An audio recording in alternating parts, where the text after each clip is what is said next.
Praise Jesus.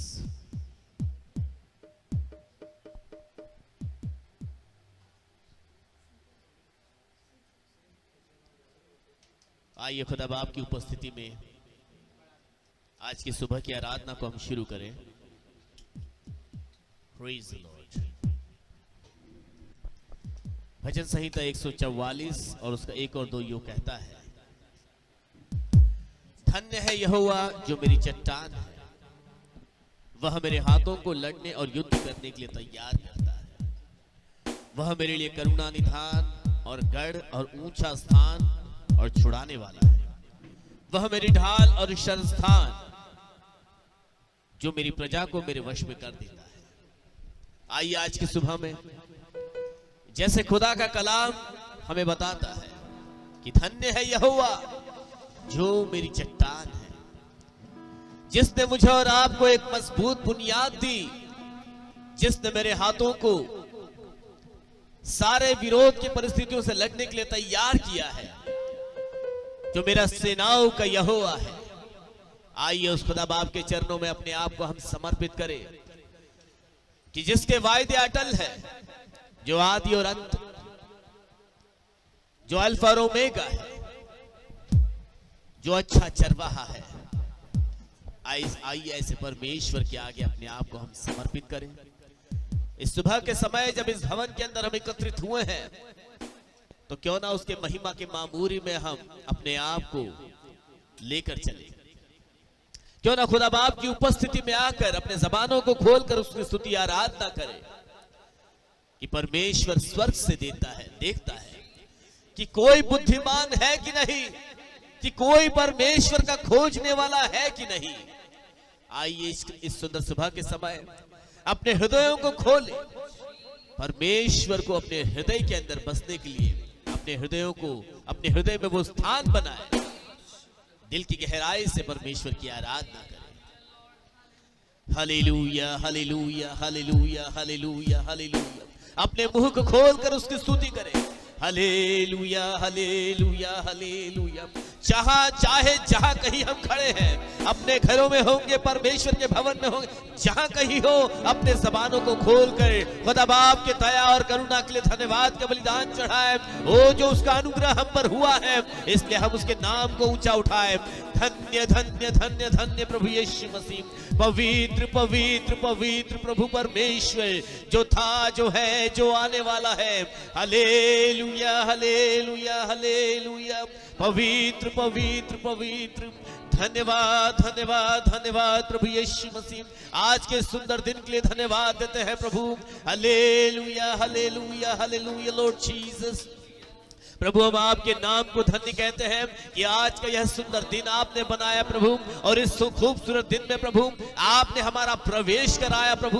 हमारे जबानों में आपने आवाज को बनाए रखा, हमारे नथुनों में श्वास को बनाए रखा प्रभु। इस जीवन में प्रभु आपने इस समय तक भी आप ही ने हमको संभाला है प्रभु यीशु मसीह। हम आपको तहे दिल से धन्यवाद देते हैं प्रभु, आपके नाम को शुक्रिया कहते हैं प्रभु यीशु मसीह। प्रभु आपसे प्रार्थना करते हैं कि आज की सुबह में प्रभु आपके भवन का कब्जा आपके हाथ में रहे प्रभु, और इस स्थान में प्रभु आपकी ही मर्जी पूरी होने पाए प्रभु।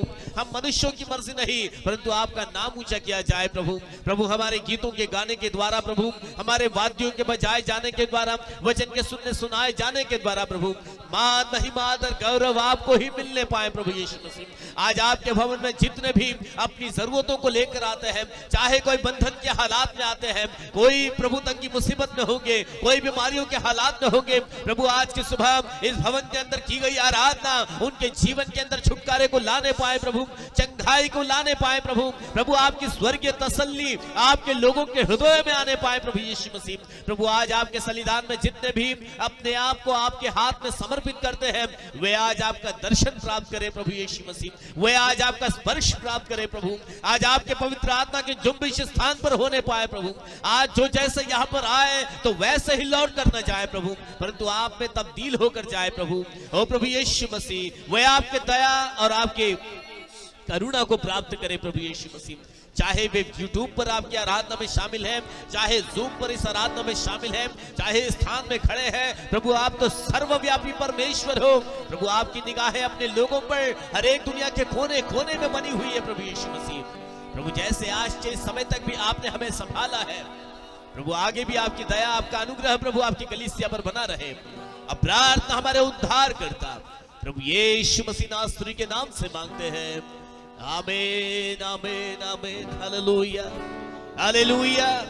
आइए खुदा बाप के चरणों में जब मैं और आप एकत्रित हुए हैं तो क्यों ना गीतों को गाते हुए, खुदा बाप की स्तुति आराधना करते हुए परमेश्वर के नाम को ऊंचा उठाएं और उस नाम को ऊंचा करें। Hallelujah Lord Jesus, hallelujah Lord Jesus,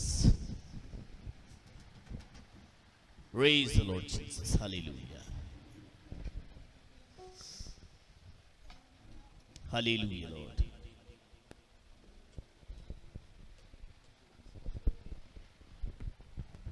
hallelujah, praise the Lord. धन्य धन्य यीशु नाम, स्तुति के योग्य यीशु नाम है। Hallelujah Lord, I thank you Lord Jesus for this beautiful morning Lord. Hallelujah.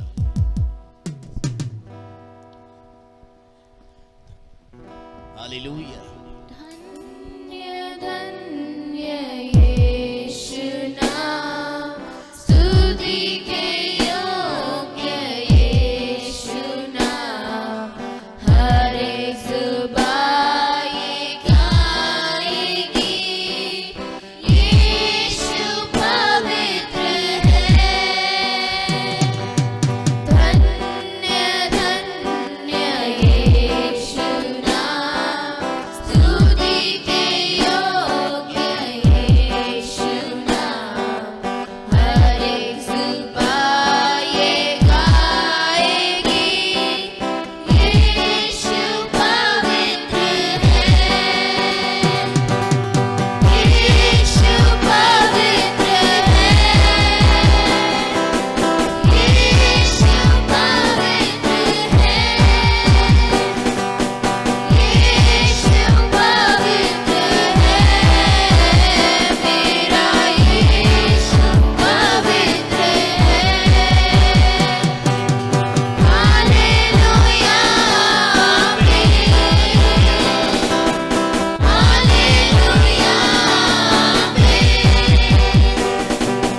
Hallelujah आमीन, मेरा यीशु पवित्र है।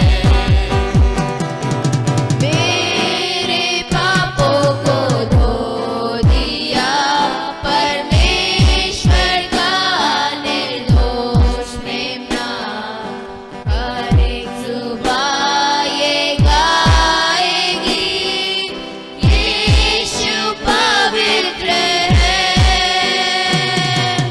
मेरे पापों को धो दिया परमेश्वर का निर्दोष मेमना, हर एक जुबान ये गाएगी, यीशु पवित्र है, यीशु पवित्र है, यीशु पवित्र है, यीशु पवित्र है, मेरा यीशु पवित्र है। हालेलुया आमीन, हालेलुया आमीन, हालेलुया आमीन, मेरा यीशु पवित्र है। स्वर्गदूत और सारी सृष्टि पुकारती एक ही नाम को, हर एक जुबान ये गाएगी, यीशु पवित्र है। स्वर्गदूत और सारी सृष्टि पुकारती एक ही नाम को, हर एक जुबान ये गाएगी, यीशु पवित्र है।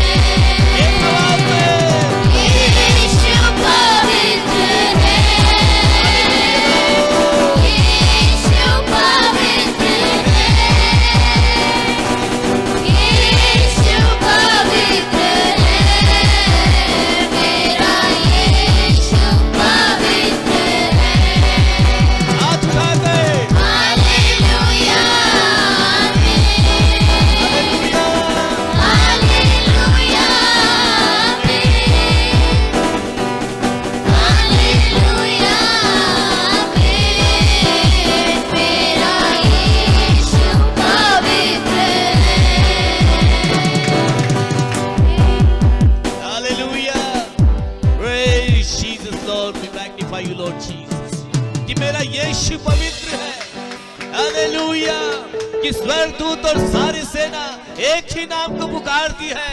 हर एक सुबह एक नाम का अंगीकार करती है। स्वर्ग और पृथ्वी के ऊपर एक ही नाम दिया गया है, यीशु नाम दिया गया है। हम यीशु नाम की स्तुति और महिमा करते हैं। Hallelujah Lord Jesus, praise the Lord Jesus, hallelujah. आइए उस खुदा बाप के नाम को महिमा दे, जो हमारा मुक्ति देने वाला परमेश्वर है, जो हमारा शांति देने वाला परमेश्वर है। हालेलुया। यस आमीन। Hallelujah Lord. यस आमीन।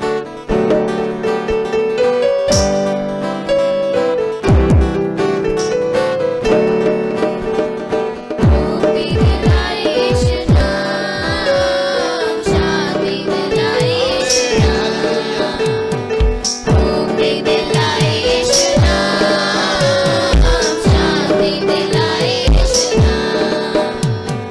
यीशु दया का बहता सागर, यीशु दया का बहता सागर, यीशु है दाता महान, यीशु है दाता महान, यीशु है दाता महान, यीशु है दाता महान। बोलो मुक्ति दिलाए यीशु नाम, शांति दिलाए यीशु नाम। बोलो मुक्ति दिलाए यीशु नाम, शांति दिलाए यीशु नाम।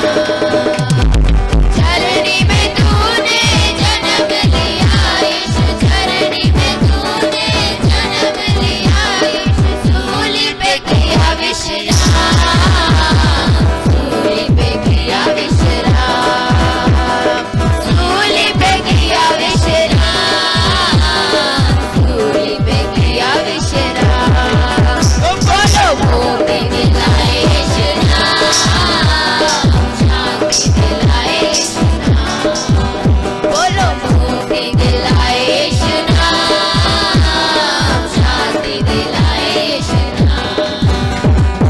उस पर अपना खून बहाया, उस पर अपना खून बहाया, सारा चुकाया दाम, सारा चुकाया दाम, मेरा सारा चुकाया दाम, सारा चुकाया दाम।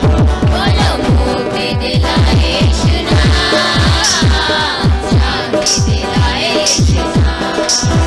बोलो मुक्ति दिलाए यीशु नाम, शांति दिलाए यीशु नाम। हम पर भी यीशु कृपा करना, हम पर भी यीशु कृपा करना।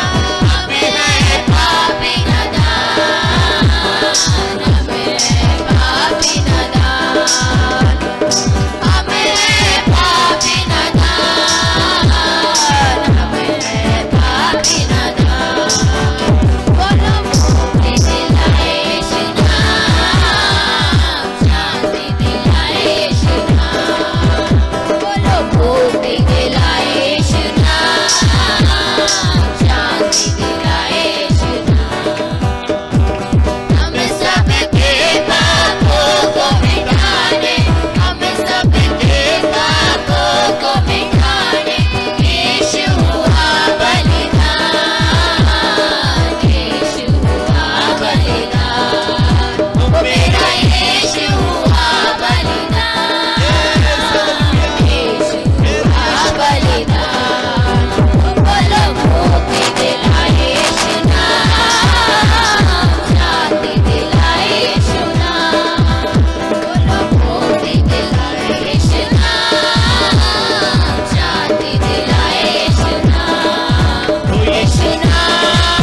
यीशु ही दया का बहता सागर है, यीशु ही मुक्तिदाता है। वही स्वर्ग के सिंहासन को छोड़कर मेरे और आपके लिए चरनी में आया है, अपने आप को इतना शून्य कर दिया। और इतना ही नहीं, उसने क्रूस पर अपना खून बहाकर मेरे सारे गुनाहों को माफ कर दिया है। ऐसे खुदा बाप की मैं आराधना ना करूं तो और क्या करूं। मैं तो उसकी इसी दीवानगी में खुदा बाप के चरणों में अपने आप को मैं समर्पित करता हूं, और उसके महिमा में, उसके प्रशंसा में मैं आवाज उठाकर उसकी महिमा करता हूं। हालेलुया। तो कहना एक आवाज के साथ में इस गीत को गाएं, अब साज बजाएं, अपने हृदय का आनंद अपने गीतों में प्रकट करें। हालेलुया। आवाज उठाएंगे, हम साज बजाएंगे, है यीशु महान अपना, ये गीत सुनाएंगे। आवाज उठाएंगे, हम साज बजाएंगे, है यीशु महान अपना, ये गीत सुनाएंगे। आवाज उठाएंगे, संसार की सुंदरता में है रूप जो तेरा ही, इन चांद सितारों में है अक्स जो तेरा ही। संसार की सुंदरता में है रूप जो तेरा ही, इन चांद सितारों में है अक्स जो तेरा ही। महिमा की तेरी बातें हम सबको बताएंगे, है यीशु महान अपना, ये गीत सुनाएंगे। आवाज उठाएंगे, दिल तेरा खजाना है, एक बाग मोहब्बत का, यहाँ मान सका कोई, सागर है तो उल्फत का। दिल तेरा खजाना है, एक बाग मोहब्बत का, यहाँ मान सका कोई, सागर है तो उल्फत का। हम तेरी मोहब्बत से दिल अपना सजाएंगे, है यीशु महान अपना, ये गीत सुनाएंगे। आवाज उठाएंगे, ना देख सका हमको तू पाप के सागर में, और बन के मनुष्य आया आकाश से सागर में। और ना देख सका हमको तू पाप के सागर में, और बन के मनुष्य आया आकाश से सागर में। मुक्ति का तू दाता है, दुनिया को बताएंगे, है यीशु महान अपना, ये गीत सुनाएंगे। आवाज उठाएंगे, हम साज बजाएंगे, है यीशु महान अपना, ये गीत सुनाएंगे। आवाज उठाएंगे। हालेलुया। आवाज उठाएंगे, हम साथ बजाएंगे कि यीशु हमारा महान है, यह गीत हम सबको बताएंगे। हालेलुया। हमने आखिरी में कहा कि उसने हमारे गुनाहों को, हमें गुनाहों में डूबा हुआ वो देख ना सका, हम जो पाप के बोझ में दबते थे वो देख ना सका।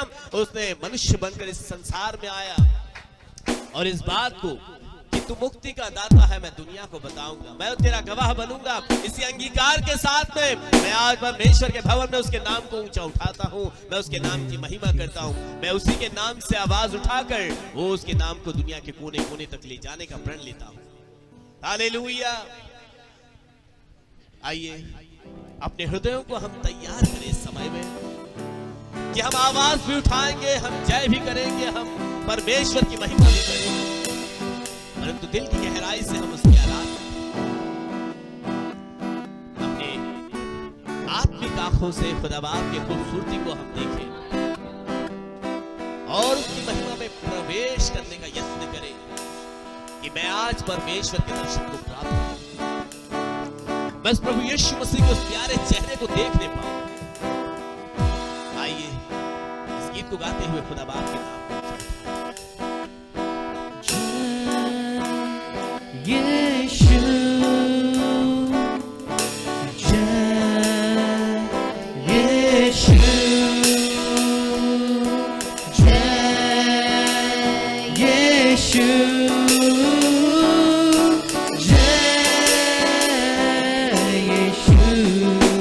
सब साथ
तू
You're the one magnified, Lord Jesus. You're the great and mighty God, Lord Jesus. No one else is like you, Lord Jesus.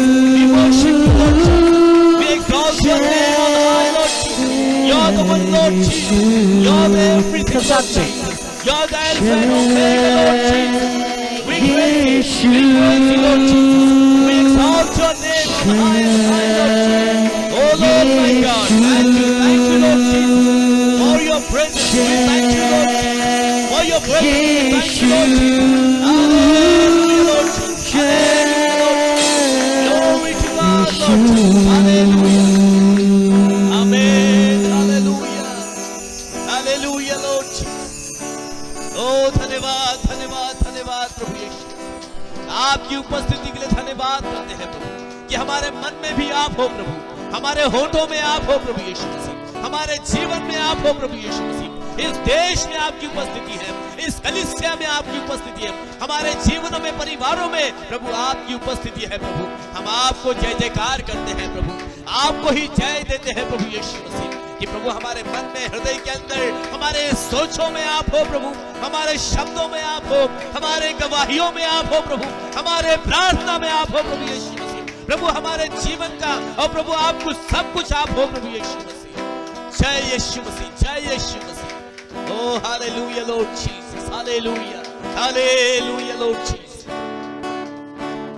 खुदा का कलाम बताता है जबकि वह मिल सकता है उस समय में हम उसको ढूंढे, उससे प्रार्थना करें। यह समय है कि खुदा बाप ने इस भवन को अपनी उपस्थिति से भरा है, क्योंकि खुदा का वचन बताता है जहां उसकी सच्ची आराधना होगी, जहां दिल की गहराई से उसको पुकारा जाएगा, उस स्थान में परमेश्वर की उपस्थिति होगी। और खुदा बाप अपने वायदों का पक्का है, खुदा बाप अपने वायदों का सच्चा है, और वह आज हमारे बीच में मौजूद है। Hallelujah Lord Jesus. यदि किसी की आत्मा अगुवाई करती है कि आज इस परमेश्वर की उपस्थिति में, इस महिमा की मामूरी में, इस महिमा के बादल के नीचे मैं खुदा बाप से प्रार्थना करना चाहता हूं, तो आप कोई भी भाषा में भी क्यों ना हो प्रार्थना कर सकते हो।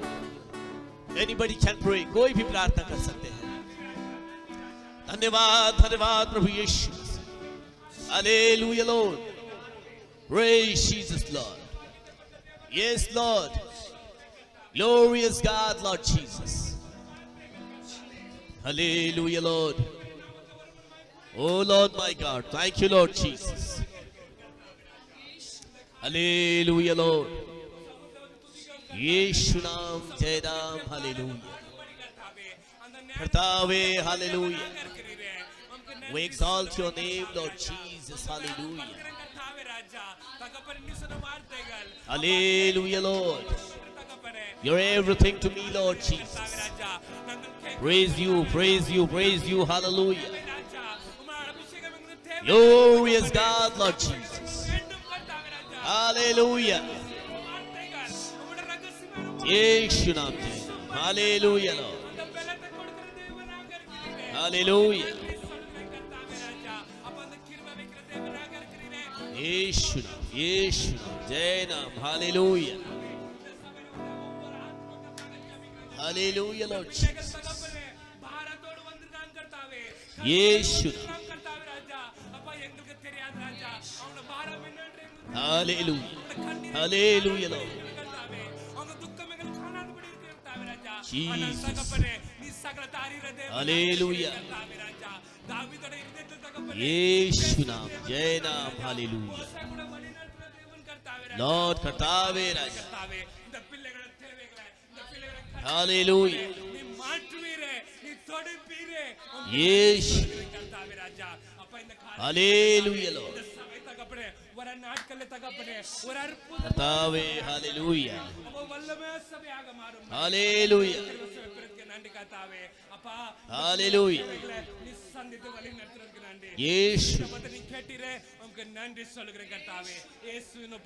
हालेलुया, आमीन, आमीन, आमीन। हालेलुया।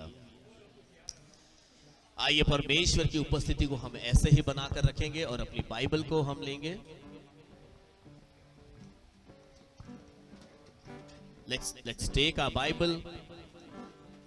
भजन संहिता 138, Psalms 138 आवाज है मेरे? और सिरिल इस भजन संहिता को पढ़ने में हमारी अगुवाई करेंगे।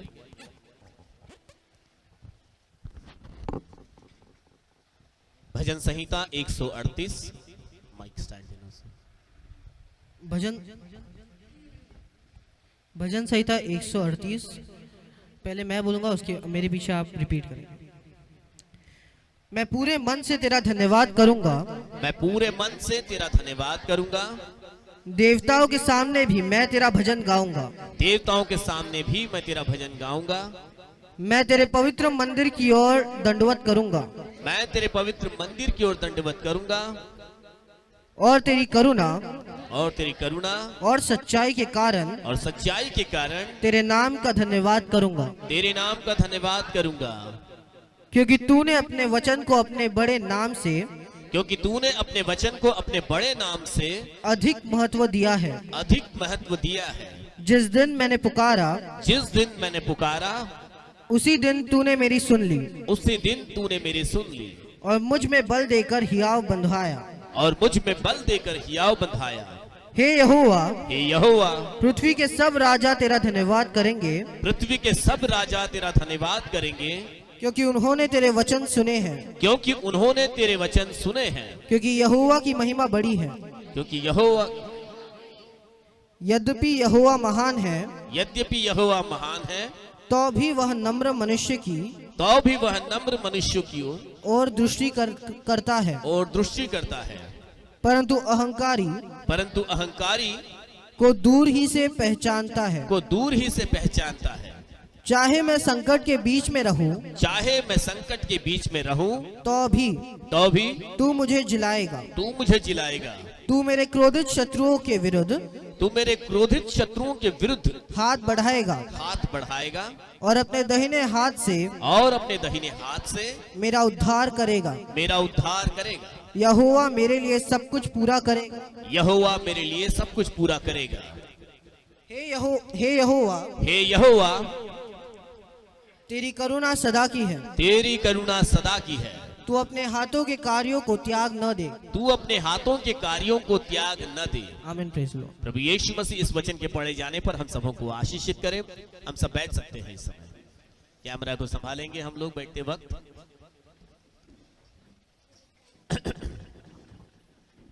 हालेलुया। मैं आशा रखता हूं कि आज की सुबह में हम सब आनंद के हृदय के साथ में यहाँ पर एकत्रित हुए हैं। हालेलुया। हम सब आनंदित हैं। हम सब आनंदित हैं। आमीन। हालेलुया। क्योंकि प्रभु की करुणा महान है। हमने वचन के अंदर पढ़ा, तेरी करुणा सदा की है। तो उसकी ठहरने वाली करुणा जब हमारे ऊपर बनी हुई है तो हम क्यों ना आनंदित रहेंगे। तो ऐसा तो नहीं होगा कि पिछले रविवार को हम बहुत खुश थे, आनंदित थे, आज हमको थोड़ा सा बोझ है, आज थोड़ा सा दिल में दर्द है, थोड़ी तकलीफ को लेकर आए हैं। उसका आनंद सदा का है। हालेलुया। हालेलुया। परमेश्वर की कृपा के लिए धन्यवाद की प्रार्थना यहाँ पर इस भजन का टाइटल है कि परमेश्वर तो हम पर कृपा करता है, परंतु कितने उसको धन्यवाद देते हुए लौट कर आते हैं। बीते समय में हमने इस पर अध्ययन किया था। मुझे शायद अब इस कुर्सी की जरूरत नहीं है, ब्रदर आप बैठ जाइए वहां पे। हालेलुया। तो बहुत टाइटल ही मुझको काफी प्रभावी लगा इसका, इस भजन संहिता का। और बाकी तो परमेश्वर का धन्यवाद तो यहाँ पर भरपूरी से भजनकारों ने किया है कि परमेश्वर ने हम सब पर कृपा की है, क्योंकि वह सच्चा है, वायदों को पूरा करने वाला परमेश्वर है। क्योंकि वो परमेश्वर है इसलिए वो सच्चा है। हालेलुया। यदि कोई बोलकर मुकर जाए उसको हम परमेश्वर तक तो जा ही नहीं सकते, परमेश्वर तो बोल ही नहीं सकते, क्योंकि उसने जो कह दिया वो तो होगा ही होगा। और उसने कहा है, जगत के अंत तक मैं तुम्हारे संग रहूंगा। हालेलुया। मेरा आनंद तुम में बसा रहेगा। तो जब बसा रहेगा, कहा है तो बसा रहेगा। आज है कल नहीं है ऐसा नहीं, वो आनंद तो है।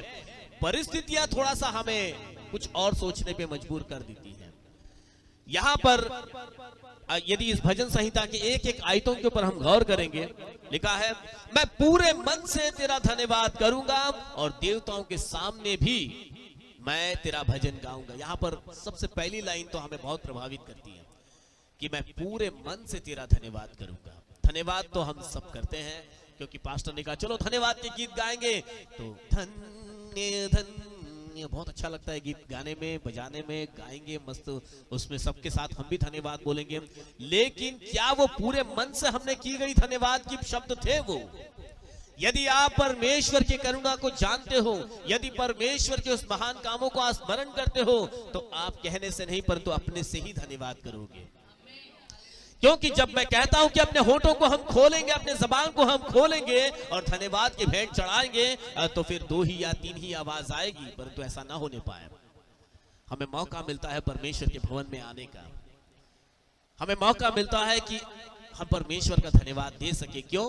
क्योंकि सुबह जब मैं प्रार्थना करता हूं, जब हम प्रार्थना करते हैं, तो हमारा प्रार्थना में एक शब्द जरूर होता है कि प्रभु हम धन्यवाद देते हैं आज के इस सुंदर दिन के बनाने के लिए, कि जिस दिन में आपने हमारा प्रवेश कराया। हालेलुया। यहाँ देखिए कि जिस दिन में आपने हमारा प्रवेश कराया, और सिर्फ उस दिन में हमारा प्रवेश नहीं हुआ, परंतु उस दिन में हमारी जबान में आवाज बनी हुई है। हालेलुया। हमारे आंखों से हम देख पा रहे हैं, इस कान से हम सुन पा रहे हैं। कई लोग तो सुबह उठे और फिर चेक कर रहे हैं, अरे आवाज कहाँ चली गई, अरे सुबह हुई ही नहीं अभी तक, क्योंकि अभी तक आंखों में रोशनी आई नहीं है। कई लोगों ने आज की सुबह में उठे होंगे, जबान से आवाज ही बाहर नहीं निकल रही है, कुछ हुआ होगा। हालेलुया। परंतु हम प्रभु का धन्यवाद इसीलिए देते हैं कि प्रभु धन्यवाद देते हैं कि कम से कम मेरे पास आवाज है, मैं देख पाता हूं, मैं सुन पाता हूं, और मैं इसलिए परमेश्वर का धन्यवाद देता हूं। हालेलुया। मैं पूरे मन से यहोवा का धन्यवाद देता हूं, अधूरे मन से नहीं दूंगा। थोड़ा धन्यवाद यहाँ दूंगा, थोड़ा धन्यवाद जाके मोदी को दे दूंगा, थोड़ा धन्यवाद जाके थोड़ा सा यहाँ के मुख्यमंत्री को दूंगा। नहीं नहीं, मैं पूरे मन से यदि धन्यवाद दूंगा तो परमेश्वर को ही दूंगा, जिसने मुझे बनाया है, जो मुझको चला रहा है, जो मेरी जरूरत को पूरा कर रहा है। इस देश का मंत्री नहीं, इस राज्य का मंत्री नहीं, परंतु स्वर्ग का पिता, पूरे पृथ्वी को बनाने वाला। जब मैं उसका धन्यवाद दूंगा तो फिर ये सारी सृष्टि उसकी आज्ञाओं पर तो चलती है। हालेलुया। मैं पूरे मन से यहोवा को धन्यवाद दूंगा, मैं तेरे पवित्र मंदिर की ओर दंडवत करूंगा, और तेरी करुणा और सच्चाई के कारण तेरे नाम का धन्यवाद करूं। मेरे पास कारण है, यदि मैं धन्यवाद दे रहा हूं, यदि मैं परमेश्वर की महिमा कर रहा हूं, यदि मैं परमेश्वर के भवन की ओर दंडवत कर रहा हूं, तो मेरे पास कारण है। लिखा है तेरी सच्चाई के कारण, तेरी करुणा के कारण मैं धन्यवाद दूंगा। ऐसे ही नहीं किसी पेड़ के आगे खड़ा रहकर मैं धन्यवाद दे रहा हूं, किसी पत्थर के आगे मैं धन्यवाद दे रहा हूं, जिसका कोई काम मेरे जीवन में हुआ ही नहीं है, और बेफिजूल में मैं बड़े बड़े फलों को उसके सामने डाल रहा हूं, बड़े बड़े बलिदानों को उसके सामने डाल रहा हूं, जिससे मुझे कुछ प्राप्त भी नहीं हुआ, जिसकी तो आंखें भी नहीं है, जिसके तो मुंह भी नहीं है, जिसके तो हाथ भी नहीं है, जो मेरी मदद भी नहीं कर सकता, मैं क्यों उसके आगे दंडवत करूंगा? लेकिन मैं यहोवा का धन्यवाद इसीलिए दूंगा कि मेरे पास कारण है। हालेलुया। क्योंकि मेरा परमेश्वर देखता है, मेरा परमेश्वर बोलता है, मेरा परमेश्वर जीवित परमेश्वर है। हालेलुया। जिस दिन मैंने पुकारा उसी दिन तूने मेरी सुन ली है। मेरा परमेश्वर तो ऐसा ही है। हालेलुया। हमारा परमेश्वर तो ऐसा ही है। हियाव से अपने पड़ोसी से हम कह सकते हैं कि भाई मेरा परमेश्वर तो ऐसा ही है। मैं बोलता हूं और उसी दिन मुझे उत्तर मिल जाता है। हाँ, हमारे पास कई बार ऐसा होगा कि अरे मैंने तो प्रार्थना 6 साल से प्रार्थना कर रहा हूं एक चीज के लिए मैं, और अभी तक मिली नहीं है। आपको मिल गई हो। वचन बताता है कि जिस दिन यिर्मयाह ने प्रार्थना की तो प्रार्थना का उत्तर तो उसी दिन भेज दिया गया था, लेकिन आने में देरी क्यों हो गई? तो बीच में एक युद्ध चलता है, एक लड़ाई होती है, तो उत्तर आने में थोड़ा देरी हो भी जाता है, लेकिन उत्तर तो परमेश्वर ने भेज दिया है, और उत्तर परमेश्वर ने भेजा है वो सही समय पर आपके पास पहुंचेगा। ये भी आप ध्यान रख लीजिएगा। आपने बाइक मांगी है तो बाइक भी आपको मिल गई है, लेकिन जब आप बाइक चलाना बराबर से सीख जाओगे बाइक आपके पास पहुंच जाएगी। समझ रहे ना मेरी बात को? लिखा है कि जिस दिन मैंने पुकारा उसी दिन उसने मेरी सुन ली है। वो ऐसा नहीं कि चलो आज तू बोलते रहे, मेरे को जब मूड रहेगा तब मैं सुनूंगा। वो ऐसा परमेश्वर नहीं है। उसके वचन बताता है कि यहोवा के कान हमारी प्रार्थना की ओर निरंतर लगे रहते हैं। आप इस समय में मांग रहे हो, दोपहर को जाकर प्रार्थना कर रहे हो, रात को जाकर प्रार्थना कर रहे हो, कौन से समय में प्रार्थना करते हो? हर समय परमेश्वर के कान आपके प्रार्थना की ओर लगे हैं। वचन तो उस सच्चाई को प्रकट करता है। परमेश्वर के लोगों की यह गवाही है कि मैंने पुकारा और उससे दिन मेरे परमेश्वर ने मेरी सुन ली। हालेलुया। और मुझ में बल देकर मुझे हियाव बंधाया है। यदि इस भजन संहिता पर बोले एक एक वचन पर, एक एक शब्दों पर, पूरा दिन ही निकल जाएगा। इतनी बातें हम इसमें कर सकते हैं, इतना कुछ परमेश्वर की करुणा और महिमा और उसके अनुग्रह को हम इस पूरे भजन संहिता के अंदर, इस पूरे बाइबल के अंदर कूट कूट कर भरा हुआ देख सकते हैं। हमारा परमेश्वर इतना महान है। मेरे पास कारण है यहोवा को धन्यवाद करने का। समय बचाने के लिए मैं यहीं पर रुकूंगा और मैं चाहूंगा जैसे भजनकार ने परमेश्वर की महिमा को अपने शब्दों में प्रकट किया, वो शब्द नहीं थे, वो सिर्फ ऐसे मुंह से निकाली गई हवा नहीं थी, परंतु वो एक गवाही थी जो लोगों के जीवन को बदलती है। आज जो गवाहियां, आज जो बाइबल का वचन हमने पढ़ा, जो भजनकार का अनुभव हमने पढ़ा, इस अनुभव से कईयों के जीवन बदले हैं। कईयों ने अपना जीवन का मार्ग ही बदल डाला, कईयों ने अपने जीवन के फैसले बदल दिए और वे आज मसीहियत में एक अच्छे स्थानों में, एक अच्छे पोजीशन को प्राप्त करके बैठे हैं, क्योंकि ये किसी की गवाही थी। आज मेरे और आपके पास भी ऐसी अद्भुत गवाहियां हैं, जिन गवाहियों से हम अपने सुनने वालों के हृदयों में एक आशा को उत्पन्न कर सकते हैं, उनके जीवन के अंदर की निराशाओं को दूर कर सकते हैं, उनके जीवन में एक नया होप यानी कि एक नया मार्ग हम उनको बता सकते हैं, क्योंकि हम अपने परमेश्वर को जानते हैं। हालेलुया। जैसे भजनकार अपने परमेश्वर को जानता था तो उसने बताया कि मेरा परमेश्वर कैसा है, मैं मांगता हूं और वो उसी दिन दे देता है। हालेलुया। हमारे पास भी गवाहियां हैं। तो आइए जल्दी से अपने बच्चे लोग खड़े हो जाएंगे जो पूरी तैयारी के साथ आए होंगे आज वचन को पढ़कर, और बिल्कुल हैं, देखो अनुज तो ऐसे हो गया, अरे मैं तो वचन दो पढ़ के आया हूं आज।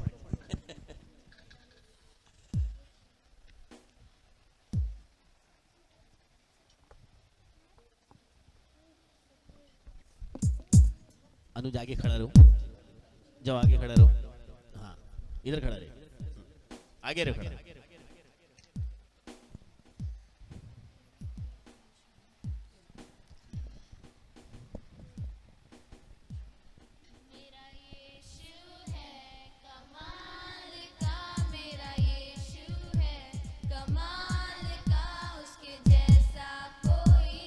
आमीन।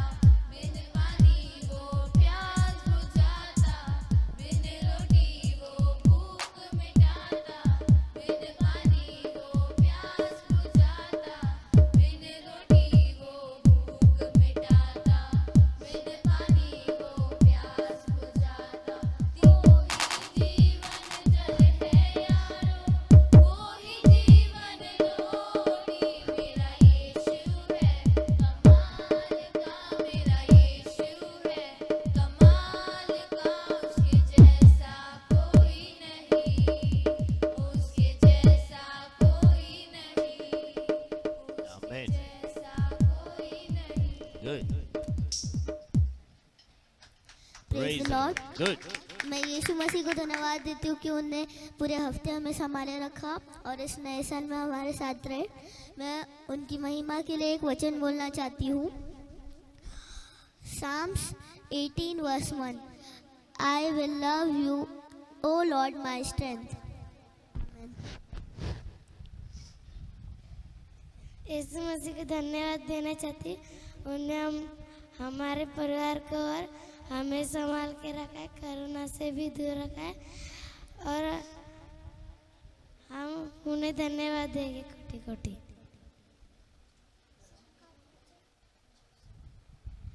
एक यीशु मसीह के लिए वचन बोलना चाहते हैं। हे मेरे परमेश्वर, हे मेरे बल, मैं तुझसे प्रेम करता हूँ। आमीन। वचन संहिता 18 का 1।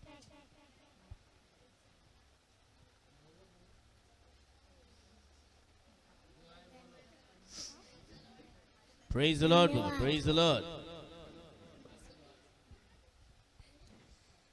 आज के दिन के लिए धन्यवाद, हमें इतना समय दिया उसके लिए धन्यवाद।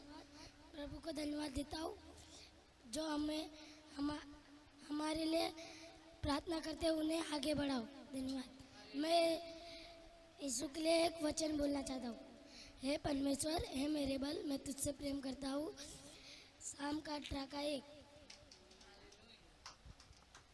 हालेलुया। सब लोग के लिए धन्यवाद। प्रभु यीशु के लिए धन्यवाद। जो आज मैं वचन बोलना चाहता हूँ। ए प्रभु, ए बल, मैं तुझसे प्रेम करता हूँ। शाम का 18:1। आमीन।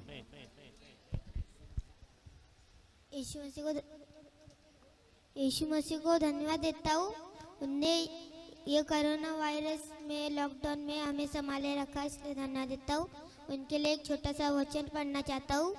भजन ये, हे मेरे परमेश्वर, हे मेरे बल, मैं तुझसे प्रेम करता हूँ। आमीन। मैं यीशु मसीह को धन्यवाद देती हूँ कि उन्होंने मुझे संभाले रखा, मेरे हर एक ज़रूरत को उन्होंने पूरा किया। मैं उनके लिए एक वचन पढ़ना चाहती हूँ। Psalms 18:1। I will love thee, O Lord, my strength। आमीन। मैं यीशु मसीह को धन्यवाद देती हूँ। उनने पूरे दिन में हम लोग को संभाल के रखा, कुछ भी कमी घटी नहीं दिए। मैं एक वचन पढ़ना चाहती हूँ। Psalms 18:1। I will love thee, O Lord, my strength। Hallelujah. मैं यीशु मसीह को धन्यवाद देना चाहता हूँ। उनने मेरे को और एक हफ्ता संभालेगा, अपना दूतों का पैरा मेरे चारों ओर बनाए रखा। उनके लिए एक वचन बोलना चाहूँगा। Psalms 18:1। I will love thee, O Lord, my strength। आमीन। Praise the Lord. ये साफ समय है आप बड़े लोगों के पास गवाही देने का। जल्दी से माइक आपके पास आएगा, तो आप यदि गवाही देना चाहते हैं तो आप लोग माइक ले सकते हैं अपने हाथ में।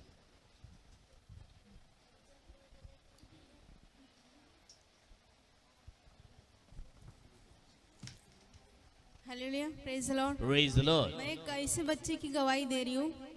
एक छोटा बच्चा 6 महीने का था, उसको दिल में होल था। उसकी मम्मी ने मुझे जैसे ही बोला मेरे बच्चे के लिए प्रे करो, उसके दिल में होल है, तो मैंने तुरंत प्रार्थना किया। उसको आजकल ऐसा होते जा रहा था, उसका ऑपरेशन नहीं हो रहा था, तो मैंने प्रे किया और मैंने सिस्टर को बोला उसको प्रार्थना में रखो, और उसका ऑपरेशन हो गया। वो अभी ठीक है। Praise the Lord. हालेलुया। और उसको ना 24 घंटा दिया था, डॉक्टर ने बोला उसको 24 घंटा है उसके पास, तो ठीक हो जाएगा। तो देखो, तो मैंने तभी भी प्रार्थना किया, उसको होश आ गया, तब मैंने परमेश्वर को धन्यवाद दिया। Praise the Lord Jesus. Hallelujah.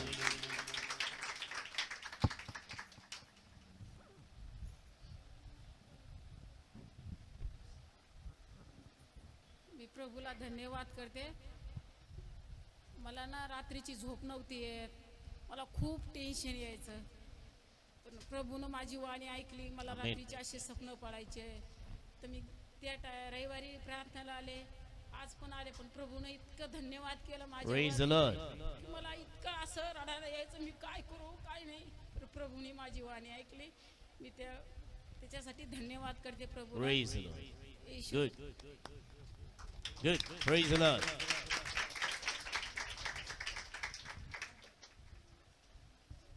मैं प्रभु को धन्यवाद बोलती हूँ। मेरे पास गवाही है।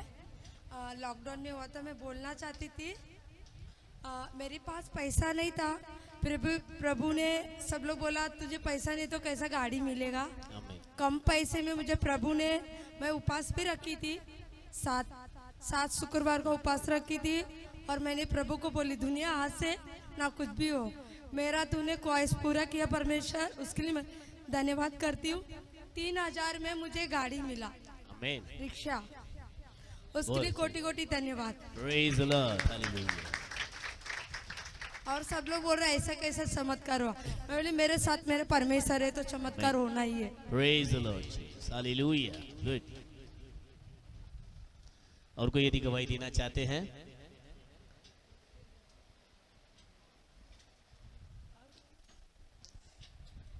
लाइए माइक आगे।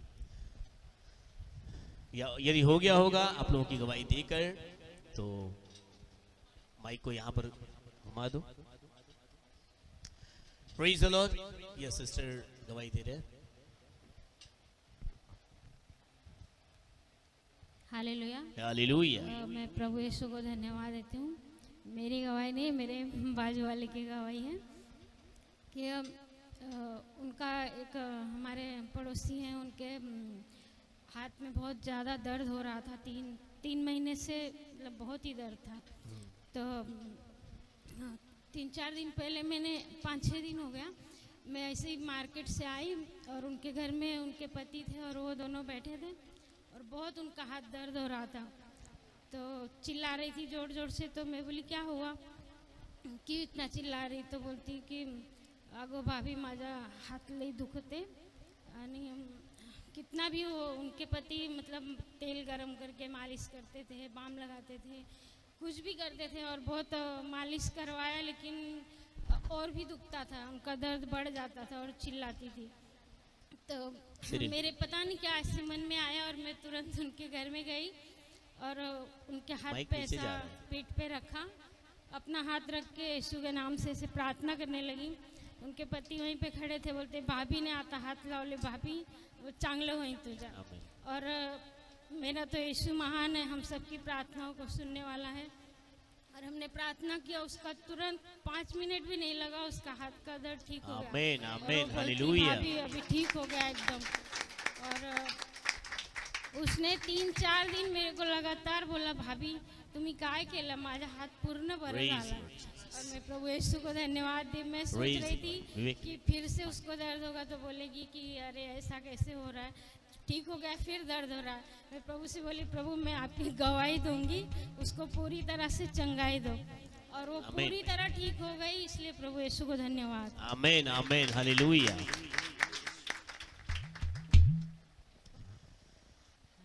हालेलुया। मैं धन्यवाद देती है। मेरा ऐसा मेरा एरिया में मेरे को नाम रखता था, ऐसा ही बाई पिछड़ी बात नहीं करती, जितना बड़बड़ करती। मैं जैसा आता है भवन में एकदम मेरा घरदार शांत है, सब जम ठीक है। मैं बोला मैं यीशु को मानता है, इसके लिए मेरा धन्यवाद करते यीशुला। वो बाजू वाला का झगड़ा लगाया था, नहीं कुछ नहीं, वो क्या बोलता है तुम अभी शांत हो गए चतुराबाई, तो हम बोलता है हम यीशु को मानता है, तुम तो देवी वाला है। फिर क्या होता है, अपने को जो संभलता है उसको मैं मानता है, जो अपने को अच्छा मांगता है वो भगवान मेरा है। धन्यवाद। Praise Lord Jesus. आमीन। यदि और कोई गवाही देना चाहते हैं?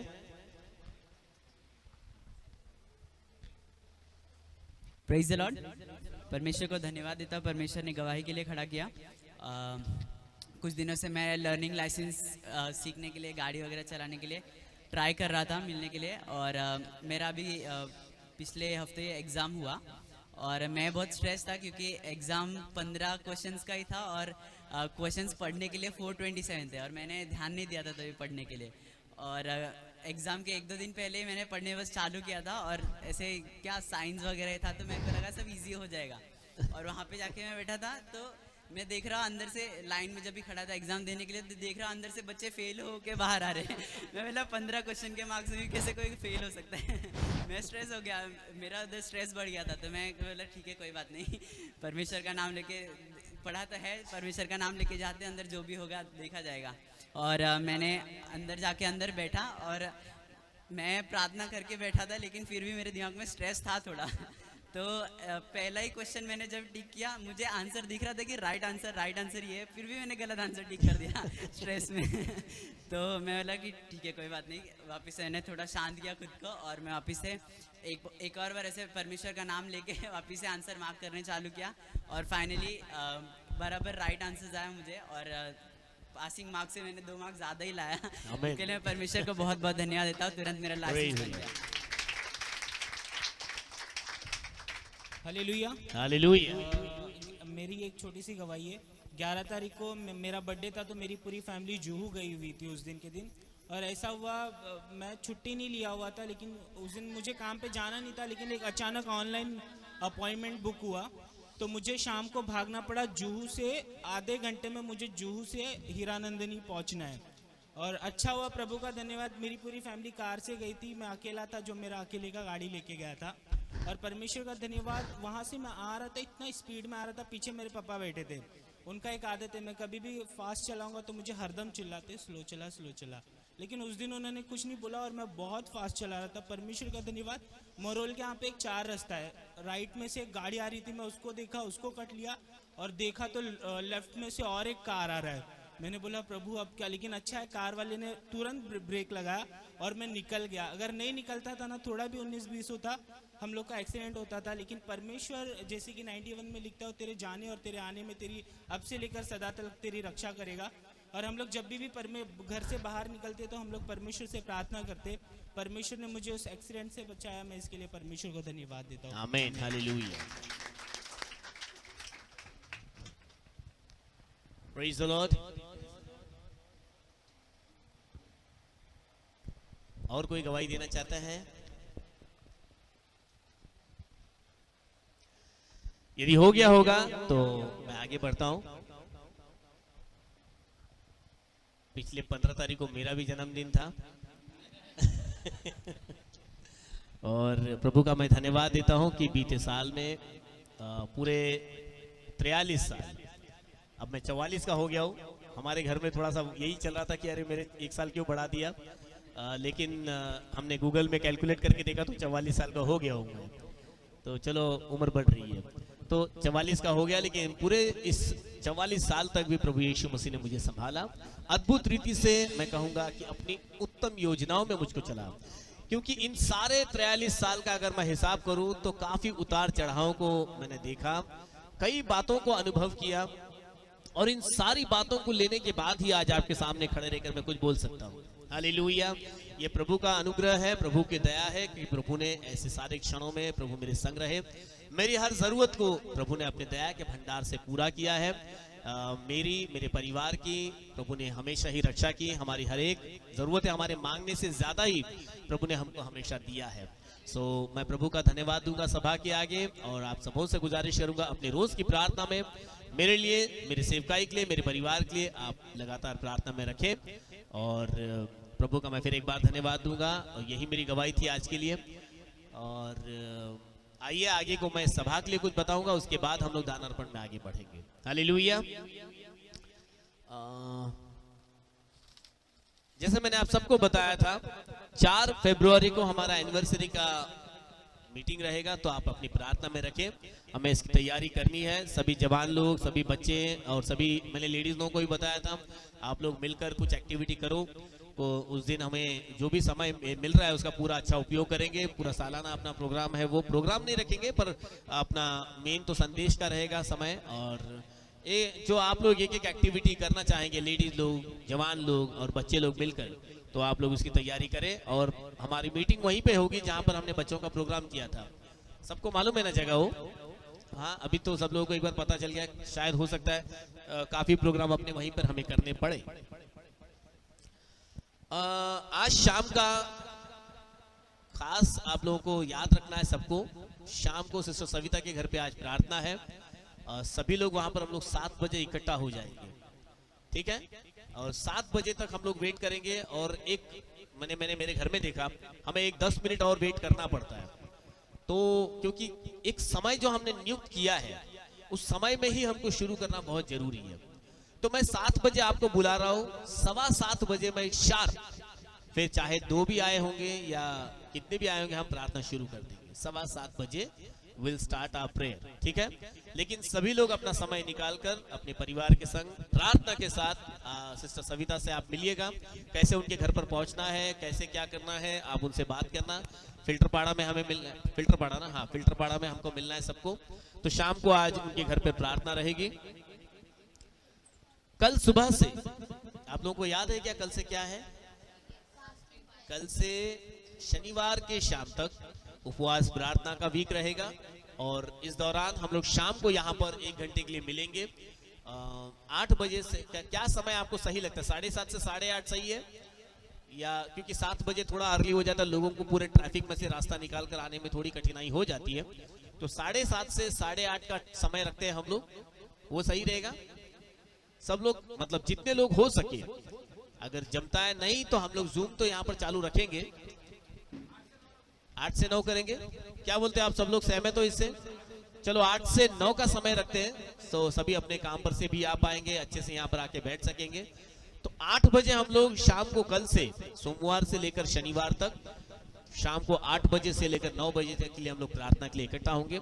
लेकिन शनिवार को जवान लोग जैसे जल्दी इकट्ठा होते हैं, यहाँ के मैं आपको बताना चाहता हूँ, अपने जवान सभी यूथ लोग जो है शनिवार को शाम को जल्दी आते हैं, चर्च की साफ सफाई करते हैं। तो आप लोगों को क्या करना चाहिए? सभी जवान लोगों के लिए क्या करना चाहिए सबको? नहीं, आवाज ही नहीं आ रही मुझे।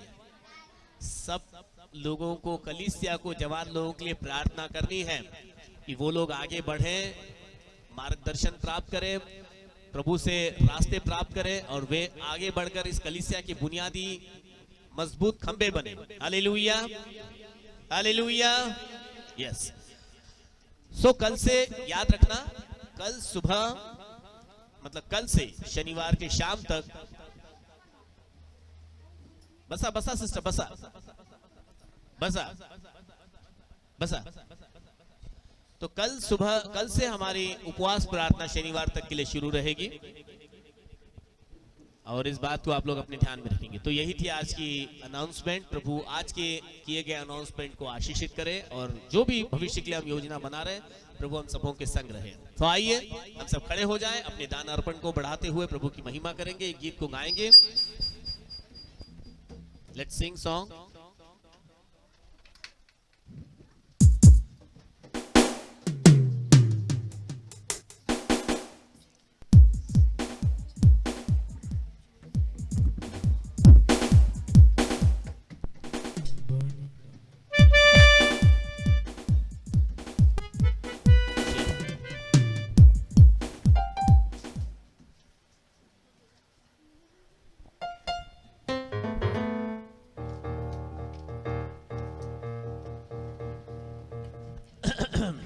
बने रहो, तुम बने रहो, यीशु में बने रहो। Hallelujah Lord Jesus. बने रहो तुम, बने रहो, बने रहो तुम, बने रहो, यीशु में बने रहो, मसीह में बने रहो, यीशु में बने रहो,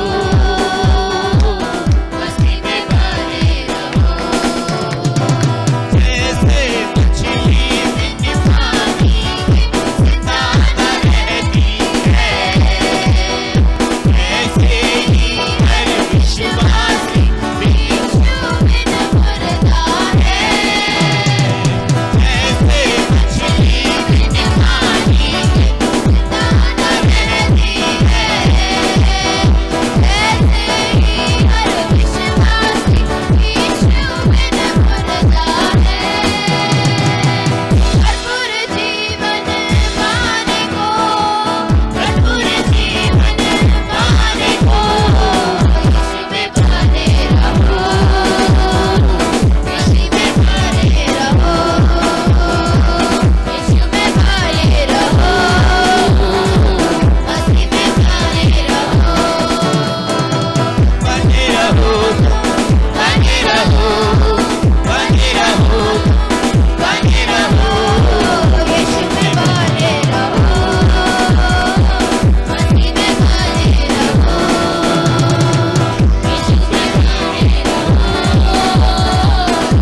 Hallelujah, hallelujah, hallelujah. Praise Jesus, Lord. Hallelujah. Thank you, Jesus. Hallelujah, Lord Jesus. Hallelujah. सभी प्रार्थना में रहे, प्रार्थना में रहे. Hallelujah. Hallelujah, hallelujah, hallelujah, hallelujah, Lord Jesus. Thank you, Lord. Hallelujah. Glorious God. आइए प्रार्थना करेंगे इस अर्पण के लिए. Hallelujah, Lord Jesus. Praise Jesus, Lord. Hallelujah. Mighty God, Lord Jesus. Hallelujah, hallelujah, hallelujah, Lord Jesus. Let's hallelujah, hallelujah, hallelujah. Yeshu नाम, यीशु नाम, यीशु नाम, जय नाम. Hallelujah. आइए इस दान अर्पण के लिए प्रार्थना करेंगे. Hallelujah, hallelujah, Lord Jesus. प्रभु आज इस दान दशमांश को हम आपके चरणों में लेकर आते हैं. आप इसे स्वीकार कीजिए प्रभु यीशु मसीह. और जिन हाथों ने प्रभु हर्ष के साथ आपके राज्य के लिए बोया है, वे प्रभु अपने जीवन में आनंद की कटनी को काटने पाए प्रभु यीशु मसीह. प्रभु उनका उठना बैठना चलना फिरना आशीष का कारण बने प्रभु. इनके घर के खत्ते भरे पूरे रहे प्रभु यीशु मसीह. उनके नौकरी धंधों को आशीषित कीजिए प्रभु. प्रभु जो लोग नहीं दे पाए उनके लिए भी प्रार्थना करते हैं, बहुतायत की आशीष को प्राप्त करें. भविष्य में आनंद के साथ आपके राज्य के लिए प्रभु बोने के लिए प्रभु उन्हें आप क्षमता दीजिए प्रभु. ऐसे प्रभु प्रार्थना करते हैं. अब आपके वचनों में हम बात करना चाहते हैं. जब आपके वचनों को पुकारा जाएगा, हर एक डिस्ट्रैक्शन को, हर एक रुकावटों को प्रभु यीशु मसीह नासरी के नाम से हम डांटते हैं कि कोई भी विरोधी परमेश्वर के वचन को देने वक्त कोई रुकावटें न लाने पाए. परंतु प्रभु आपके स्वर्ग दूत प्रभु यीशु मसीह अपने पहरेदारी को यहाँ पर करे प्रभु, और हर एक बातों का ताबा अपने हाथ में लेने पाए. अब प्रार्थना हमारे उद्धार करता प्रभु यीशु मसीह नासरी के नाम से मांगते हैं. आमीन, आमीन, आमीन, आमीन, आमीन. Hallelujah, hallelujah. आप सब बैठ सकते हैं. बैठ जाइए आप लोग. Praise the Lord Jesus. Hallelujah. Yeshu नाम, जय नाम. Hallelujah.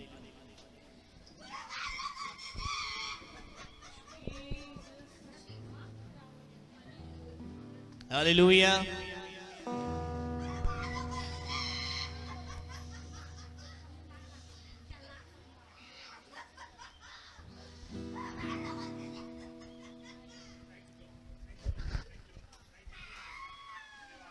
सभी यहां पर ध्यान देंगे. मैं आपको एक बात बताना चाहूंगा. ये डिस्ट्रैक्शन है सब. आप बैठ जाइए, कोई शोर नहीं मचाएगा इस समय.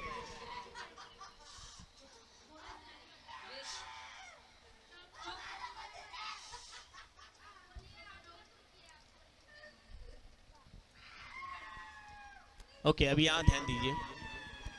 आप लोग जान ही चुके होंगे, समझ चुके होंगे कि देखो, जब परमेश्वर का वचन देने की बारी आती है तो रुकावटें भी आ रही हैं. हम इस पर ध्यान न दें, वो अपने आप शांत हो जाएंगे. परंतु हमें चाहिए कि हम ध्यान से परमेश्वर के वचनों पर कान लगाएं और जान कर ले कि परमेश्वर हमसे क्या बात करना चाहता है. मुझे क्या आप लोग बता सकते हो, पिछले रविवार को हमने किस विषय पर बात की थी? यूसुफ के बारे में बात की थी. बिल्कुल. तो मैंने आपको बताया था कि विषय का जो नाम मैंने आपको बताया था वो था स्वप्न से लेकर मंजिल तक. तो हम जो जिन विषयों पर बात कर रहे हैं वो ये कि परमेश्वर ने हम सबको स्वप्न दिया, मतलब हम सबको बुलाया है. हमने हर एक ने बुलाहट को प्राप्त कर लिया. लेकिन दुख की बात यह होती है, सब लोग ध्यान देंगे, क्या बात दुख की है वो सुन लो. परेशानी की बात होती है, मुश्किल की बात होती है कि कई लोग अपनी बुलाहट के अंदर फंसे रह जाते हैं, लेकिन मंजिल तक पहुंचते ही नहीं. हम सब यदि बुलाए गए हैं, चुने गए हैं, हमें परमेश्वर ने एक मकसद दिया हुआ है, परंतु हम अपने मकसद के अंदर गुरफट के फंसे रह जाते हैं एक ही जगह पर। क्यों? क्योंकि हमारा एक कैरेक्टर टेस्ट है, हमारा एक चरित्र की परीक्षा है, जिस परीक्षा के अंदर हम आगे बढ़ ही नहीं पाते हैं। हालेलुया। उस परीक्षा में कई लोग फेल हो जाते हैं, हार जाते हैं और मंजिल को प्राप्त नहीं कर पाते हैं। मेरे प्रिय भाइयों और बहनों, हम सब मंजिल की ओर बढ़ने के लिए बुलाए गए हैं। यदि परमेश्वर ने इज़राइल को चुना, बैठ जाइए सिस्टर, बैठ जाइए। यदि परमेश्वर ने इज़राइल को चुना तो कनान देश पहुंचाने के लिए चुना है। सिर्फ बोलने के लिए नहीं परमेश्वर ने उनको वायदा किया था, सिर्फ टाइम खराब करने के लिए परमेश्वर ने उनको मिस्र देश से बाहर नहीं निकाला था, परंतु परमेश्वर को इज़राइल को गुलामी से बाहर निकालना था और एक आजाद देश में पहुंचाना था, जहां पर दूध और मधु की धाराएं बहती है। ऐसी जगह पर परमेश्वर को पहुंचाना था। परमेश्वर ने मेरे और आपके लिए जो मंजिल रखी है कुछ ऐसे ही मंजिल है, लेकिन इस मंजिल तक हम पहुंच नहीं पाते क्योंकि हम अपनी बुलाहट के अंदर फंसे रह जाते हैं। तो यूसुफ की जो पहली परीक्षा हुई वो कौन सी थी? भूल गए सब? पहली परीक्षा उसकी घमंड की परीक्षा थी। यूसुफ को घमंड किस बात का था कि उसका पिता उससे बहुत प्यार करता था, उसको रंग बिरंगा वस्त्र भी मिला हुआ था, फिर उसको परमेश्वर ने एक स्वप्न भी बताया था, मतलब अपनी बुलाहट पर भी उसको थोड़ा सा गुरूर हो गया। और इस गुरूर को हमने उसे किस एक्शन में देखा कि यूसुफ अपने भाइयों को एक अलग तरीके से अपने भाइयों कैसे किया होगा, उस भाइयों से उसने उस स्वप्न का बखान कि जिससे उसके भाइयों को भी अच्छा नहीं लगा, यहां तक कि उसके माता पिता को भी अच्छा नहीं लगा जिस तरह से यूसुफ अपने स्वप्न का बात जो है उनसे बोल रहा होगा। कई बार हम अपने जीवन के अंदर अपनी बुलाहट को लेकर थोड़ा सा गर्व से भर भी जाते होंगे, हमारे अंदर थोड़ी ऐसी बात भी आ जाती होगी कि भाई अब तो हम मसीह हैं, अब तो हम चुने हुए हैं, अब तो हम आशीष को पाने वाले हैं, अब तो हमने उद्धार का वस्त्र प्राप्त कर लिया है। तो हम कई बार लोगों ने अपने उस बड़बोलेपन से अपने लिए शत्रु ही बना लिए, कोई मित्र बनाया ही नहीं अपनी लाइफ में। हालेलुया। क्या आप मेरी बात से सहमत हो? कई बार लोगों ने अपने जीवन में इसके बजाय कि वे मित्र बनाए, शत्रुओं को ज्यादा बना लिया, क्योंकि उनके शब्दों में वो कोमलता नहीं, उनके शब्दों में वो प्यार नहीं, उनके शब्दों में वो नम्रता ही नहीं थी। तो ये जो चरित्र का पहला परीक्षा हम सबको ध्यान में रखना है, पास करना है हमें, यदि मंजिल की ओर बढ़ना है। तो यूसुफ वहां पर फेल हो गया और उसका परिणाम आगे जाकर आपने सबने पढ़ लिया है क्या? उत्पत्ति की पुस्तक मैंने आपको बताया था, याद है कि मुझे मालूम नहीं है। 37 अध्याय से लेकर 42 अध्याय तक आप लोगों को पढ़ना है, घर में जाकर अच्छे से शांति से पढ़ना, आपको पूरी बातें वहां पर, पूरा कहानी तो एटलीस्ट मालूम पड़ जाएगा कि वो क्या चल रहा है। फिर उसके अंदर का रेवलेशन हम लोग यहाँ पर बांटेंगे एक दूसरे के साथ में। उसके बाद क्या हुआ? उसके बाद यूसुफ जब अपने भाइयों को स्वप्न बता दिया, अपने पिता को स्वप्न बता दिया, भाइयों के हृदय के अंदर नफरत आ गया, गुस्सा आ गया। तो एक समय ऐसा आ गया कि उसके भाई लोग गए थे भेड़ बकरी चराने को, और पिताजी ने यूसुफ को ये सोचकर कि चलो, पिताजी को तो मालूम पड़ता ना बच्चों के बीच में तालमेल है कि नहीं, कुछ गड़बड़ चल रहा है, बातचीत बराबर हो नहीं रही है, गुस्सा देख रहा हूं मैं, बाकी के 11 भाई लोग 10 भाई लोग उसके साथ कुछ सही नहीं कर रहे हैं, कुछ तो बात है। तो पिताजी भी चाहते हैं चलो थोड़ा बीच में उनके बना दे, थोड़ा ऐसी जबरदस्ती का भेज दे उनके साथ में। तो यूसुफ को भेजा, जाके जरा भाइयों को देख क्या कैसे भेड़ बकरी चरा रहे हैं, और सब सही है कि नहीं, बराबर से है क्या, सब जरा देख के आओ। और यूसुफ जब गया तो दूर से उसके भाइयों ने देखा कि देखो बड़ी बड़ी बातें करने वाला आ रहा है, दूर से ही देखकर पहचान लिया उन्होंने। तो बोले अब क्या करें, चलो इसको गड्ढे में डाल देते, इसको खत्म ही कर डालते, मार देते इसको।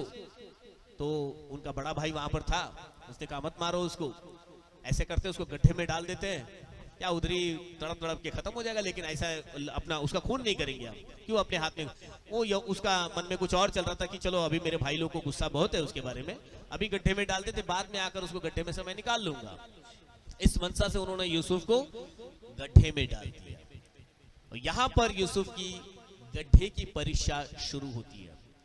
यहां पर मुझे और आपको इस गड्ढे में से भी कुछ सीख कर लेना है। मैं और आप भी अपने जीवन के गलत फैसलों के कारण कई बार ऐसे गड्ढेनुमा परिस्थिति में आ जाते हैं। मतलब एक ऐसा अनुभव हमको आ जाता है कि हम तो गहराई में गिरा दिए गए हैं, अब तो कोई रास्ता दिखाई नहीं देता, गड्ढे में और क्या दिखेगा बताओ। अंधेरा होगा, वहां पर कोई सहायक नहीं दिखेगा, कोई आशा नहीं दिखेगी, कुछ समझ ही नहीं आएगा कि इस गड्ढे में किया क्या जाए। लेकिन वहां पर भी इस गड्ढे की परीक्षा में से हम कुछ बातों को सीखना चाहिए हमें। यदि उस परिस्थिति में हम आए हुए हैं तो ऐसा तो नहीं कि परमेश्वर ने अपनी आंखें बंद कर ली है। उन सारी परिस्थितियों पर खुदा बाप की निगाहें लगी हुई है। लेकिन अब हमारी निगाहें या हमारे विचार उन गड्ढेनुमा परिस्थिति में कैसे होते हैं? क्या मेरी बात समझ रही है आपको? यदि यूसुफ उस गड्ढे में डाला गया तो उस गड्ढे में जाने का भी तो कुछ कारण। क्या परमेश्वर यूसुफ से प्यार नहीं करता था क्या? जब परमेश्वर ने यूसुफ को स्वप्न दिखाया कि तू आगे जाकर क्या बनने वाला है, तो यूसुफ ने तो जरा भी सोचा नहीं होगा कि मैं गड्ढे में डाल दिया जाऊंगा। एक व्यक्ति को मालूम हो जाए कि आगे चलकर मैं प्रधानमंत्री बनने वाला हूं, हाँ, तब तो वो कभी ये अपेक्षा ही नहीं करेगा कि मैं कभी ऐसे जेल में डाल दिया जाऊंगा, गड्ढे में डाल दिया जाऊंगा, मुझे कोई फेंक देगा, मुझे कोई मारेगा, कोई मेरे शत्रु बनेंगे। क्योंकि दर्शन तो मुझे स्वर्ग से मिला हुआ है, तो वो तो पूरा ऐसे आराम से हो जाएगा। मैं और आप भी परमेश्वर के वचन में से, परमेश्वर के दासों से हमेशा इस बात को सीखते और सुनते हैं कि हमारा जो यात्रा है, हमारा जो सफर है, हमारी जो बुलाहट है, वो स्वर्गीय राज्य में रहने के लिए है। तो हम सब क्या सोचेंगे, अरे हमारा तो परमेश्वर के सामने खड़े रहना तो पक्का है, अब तो जाएंगे जाएंगे। कई कलीसियाओं ने अपने आप को एक स्टैंप मार के रख दिया कि हम ही है वो कलीसिया जो स्वर्ग जाएगी, बाकी सारी कलीसियां नरक चली जाएंगी। एक विचारों के अंदर लोगों ने ये बना लिया है। लेकिन यहां पर हमें ये सीखना बहुत जरूरी है कि यूसुफ जिसने परमेश्वर से दर्शन पाया, यूसुफ जिसने परमेश्वर से स्वप्न को प्राप्त किया, उसे गड्ढे में डाल दिया गया। उसका परिणाम क्या, मतलब वो क्यों गड्ढे में डाला गया? मैं और आप भी अपने जीवन में अपने ही क्रियाओं से कहो, अपने ही फैसलों से कहो, कई बार ऐसे गड्ढेनुमा अनुभव में होकर गुजरने लगते हैं। गड्ढे में डाल दिए जाते हैं या पड़ जाते हैं या खुद ही कूद जाते हैं उस गड्ढे के अंदर। परंतु परिस्थिति ऐसी आती है तो सबसे पहली बात हमको क्या सोचनी है वहां पर कि जो स्थिति आई है, वो जो परिस्थिति आई है, गड्ढे की स्थिति के बारे में बात करेंगे हम लोग कि ये स्थिति आई क्यों, ये मेरे जीवन में हुआ क्यों। वहां पर यूसुफ को भी उस गड्ढे के अंदर ये विचार करने का मौका मिला होगा, हालेलुया, कि वे विचार करें इस गड्ढे के अंदर बैठकर कि मैं ऐसी स्थिति में किस बात के कारण आने पाया। भजन संहिता 139 को हम पढ़ेंगे जरा, साम्स 139:23। मुझे जांच कर जान ले, मुझे परख कर मेरी चिंताओं को जान ले। आमीन। हे परमेश्वर, मुझे जांच कर जान ले, मुझे परख कर तो मेरी चिंताओं को जान ले। यहां पर भजनकार अपने आप को जांचने की बात करता है। ये गड्ढे की स्थिति जब आती है ना, तो पहले बात तो हमें उस गड्ढे की स्थिति के बारे में अनुमान लगाना बहुत जरूरी है। अपने आप का परीक्षण करना बहुत जरूरी है कि मैं यदि इस परिस्थिति में आ गया हूं, परिस्थिति मैं ये नहीं कहता हूं कि परिस्थिति हमारे जीवन में नहीं आएगी, आ सकती है। कई बार हम अपने जीवन के फैसले लेते वक्त हमें समझ नहीं आता क्यों, उसके कारण भी कई होते हैं। वचन पर ध्यान नहीं देना हो जाता है कई बार, हाँ, परमेश्वर के वचन को नहीं पढ़ना हो जाता है, हमारे प्रार्थना जीवन की कमी बोलो, कई ऐसे अच्छे मार्गदर्शन जब हमको नहीं मिलने पाते हैं, तब अब हम अपने जीवन में ऐसे गड्ढेनुमा परिस्थिति में आकर ठहर जाते हैं। लेकिन जब गड्ढे में पड़ते हैं तो सबसे पहले हमें, जब ऐसी परिस्थिति आ जाए तो पहले हमको क्या करना है, पहले बैठकर इस बात को सोचे कि मैं इस गड्ढे वाली परिस्थिति में आया क्यों। क्या ये परिस्थिति किसी और के कारण आई है? यूसुफ कह सकता था कि मेरे भाई तो बड़े कठोर है, अब मेरे भाई तो ऐसे हैं वैसे हैं। जब एक व्यक्ति किसी मुश्किल में पड़ता है तो उसके पास दो चुनाव होते, या तो वो गलती मान ले अपनी, या तो वो दूसरों पर दोष लगाता बैठे। स्थिति, जब हम उस स्थिति का आकलन करेंगे खुद, इसके लिए बहुत जरूरी है इस बात को समझना हमको। कई बार हमारे जीवन के अंदर जो परिणाम हमको मिलता है, फिर चाहे वो अच्छा हो या बुरे परिणामों से गुजर रहे हो, हमें सोचना बहुत जरूरी है। अगर अच्छा परिणाम आ रहा है तब भी हमको सोचना है, क्या सोचना है, ये अच्छा परिणाम यदि आया तो क्यों आया, तब हमें कुछ अच्छी बातें याद आएगी, है ना, कि हमने परमेश्वर के वचन पर वचन पढ़े थे, वचन में से हमने अच्छा मार्गदर्शन प्राप्त किया, हमने प्रार्थना की, परमेश्वर ने हमारी प्रार्थना को सुना और हमें उत्तम उत्तम मार्गदर्शन में होकर हमको चलाया। और यदि बुरा कुछ हो रहा है तब भी हमको मनन करना बहुत जरूरी है। यही हम नहीं करते कई बार। जैसे ही कुछ तकलीफें आने लग जाती है तो हमारे निगाहें, जैसे कि अदन के बगीचे में हमने देखा, अदन के बगीचे के अंदर आदम और हव्वा ने दोनों ने फल खाया। पहले हव्वा ने खाया, फिर आदम को खिलाया। और जब परमेश्वर ने इस बात का जवाब पूछा तो वहां पर दोष आरोपण चालू हो गया, दोष लगाना चालू हो गया। हव्वा ने कहा कि मुझे तो सांप ने बहकाया, आदम को पूछा तो मुझे तो हव्वा ने बहकाया, और वो दोष लगाना शुरू हो गया। आज तक वो दोष लगाना चल ही रहा है। जब हम किसी मुश्किल में, ऐसे तकलीफों में पड़ जाते हैं तो हम तो दोष ही ढूंढते थे, उसके कारण ऐसा हो रहा है, फलाना भाई के कारण मेरे जीवन में ऐसा हो रहा है, अगर ऐसा नहीं होता तो वैसा हो जाता। ये नहीं, उन्हें खुद के अंदर तो कभी नहीं देखेंगे क्या मुझ में कुछ था, जबकि इस गड्ढे में आने का मुख्य कारण तो खुद यूसुफ ही था। यदि यूसुफ ने कुछ प्यारी बातें की होती, अपनी बातें जरा अच्छे से रिप्रेजेंट की होती, तो शायद सामने वाले के हृदय के अंदर गुस्सा नहीं आया होता। कई लोगों की सेवकाई अपने सेवकाइयां बंद हो गई। क्यों? कारण उसका यही हुआ कि उन्होंने जब सेवकाई कर रहे थे तो अपने बड़बोलेपन से उन्होंने अपने विरोधी बहुत खड़े कर लिए। और दोष किस बात को देने लगे? अरे उनको तो समझ ही नहीं आती है, वो तो मेरे बातों के साथ जाते ही नहीं है, उनको तो क्या ये है, उनके पास वो है। लेकिन कभी ये नहीं देखेगी कि मैंने कितने सख्त रीति से उनसे बात की थी। हमारे शब्द कई लोगों को ठोकर का कारण बन जाते हैं। हमारे व्यवहार कई लोगों को नाराज कर देते हैं। हमारे फैसले कई लोगों को हमसे दूर कर देते हैं। हमें अपने आप में कई सुधार को लाने होंगे। क्या मैं सही बोल रहा हूं? यदि हम अपने आप में अगर सही हो जाए तो हम कई अपने मित्र बना लेंगे, कोई हमारा शत्रु नहीं होगा। यहां पर यूसुफ से गलती तो यहीं पर हुई थी, और गड्ढे में बैठकर हुआ, और कर भी क्या सक रहा था। यही तो बात सोचेगा कि मैं आया क्यों यहां पर। यूसुफ को थोड़ा समय मिला वहां पर इस बात को सोचने का। आपके पास भी वो समय मिलता है जब ऐसी परिस्थिति में हम फंस जाते हैं, चाहे वो बच्चे हो, जवान हो, चाहे आप बड़े लोग, सब हो। हमको हरेक को अपने अपने क्षेत्र में हमारी गलतियों का आकलन करना बहुत जरूरी है। बैठकर हम इस बात पर मनन करें, यदि आज मेरे जीवन के अंदर इस परिस्थिति में मैं आकर खड़ा हूं, इसका कारण क्या है। यदि आज मैं किसी बात से तकलीफ में पड़ा हूं तो यह तकलीफ मेरे जीवन में आई क्यों। यदि आज मैं किसी बंधन का अनुभव कर रहा हूं तो यह बंधन मेरे जीवन में क्यों है, क्यों मैं बंध गया इस चीज में। क्या मैंने कोई दरवाजा खुला रख दिया था? क्या मैंने अपने हृदय को परमेश्वर के रहने के लिए तैयार नहीं किया था क्या? सो हमें उस गड्ढे की स्थिति का आकलन करना बहुत जरूरी है। 18वीं आयत को देखें, 37 उसका 18 आयत क्या लिखा है? उत्पत्ति 37:18 आयत। ज्यों ही उन्होंने उसे दूर से आते देखा, उसके निकट आने के पहले ही उसे मार डालने का प्रयत्न किया रचा। आमीन। अरे भूख लग गई है। उधर से बिस्किट निकाल के देना ना, सनी ब्रदर ऊपर कोने में बिस्किट है, देखो। रुको, दे रहे, थोड़ा निकाल के दे दो।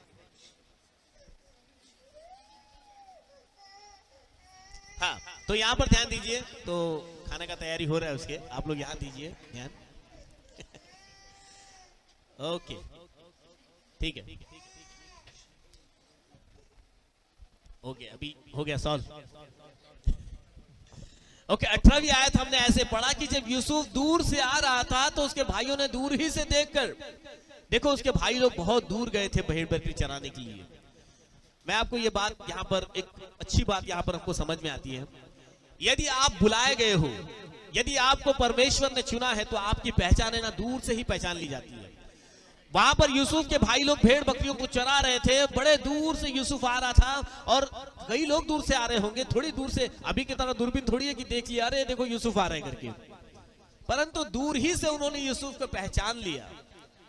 किस बात से पहचाना होगा? उसका रंग बिरंगा वस्त्र उनको दूर से अट्रैक्ट कर गया। अरे ये वस्त्र और किसी के पास नहीं, यूसुफ के पास ही है, ये यूसुफ ही है।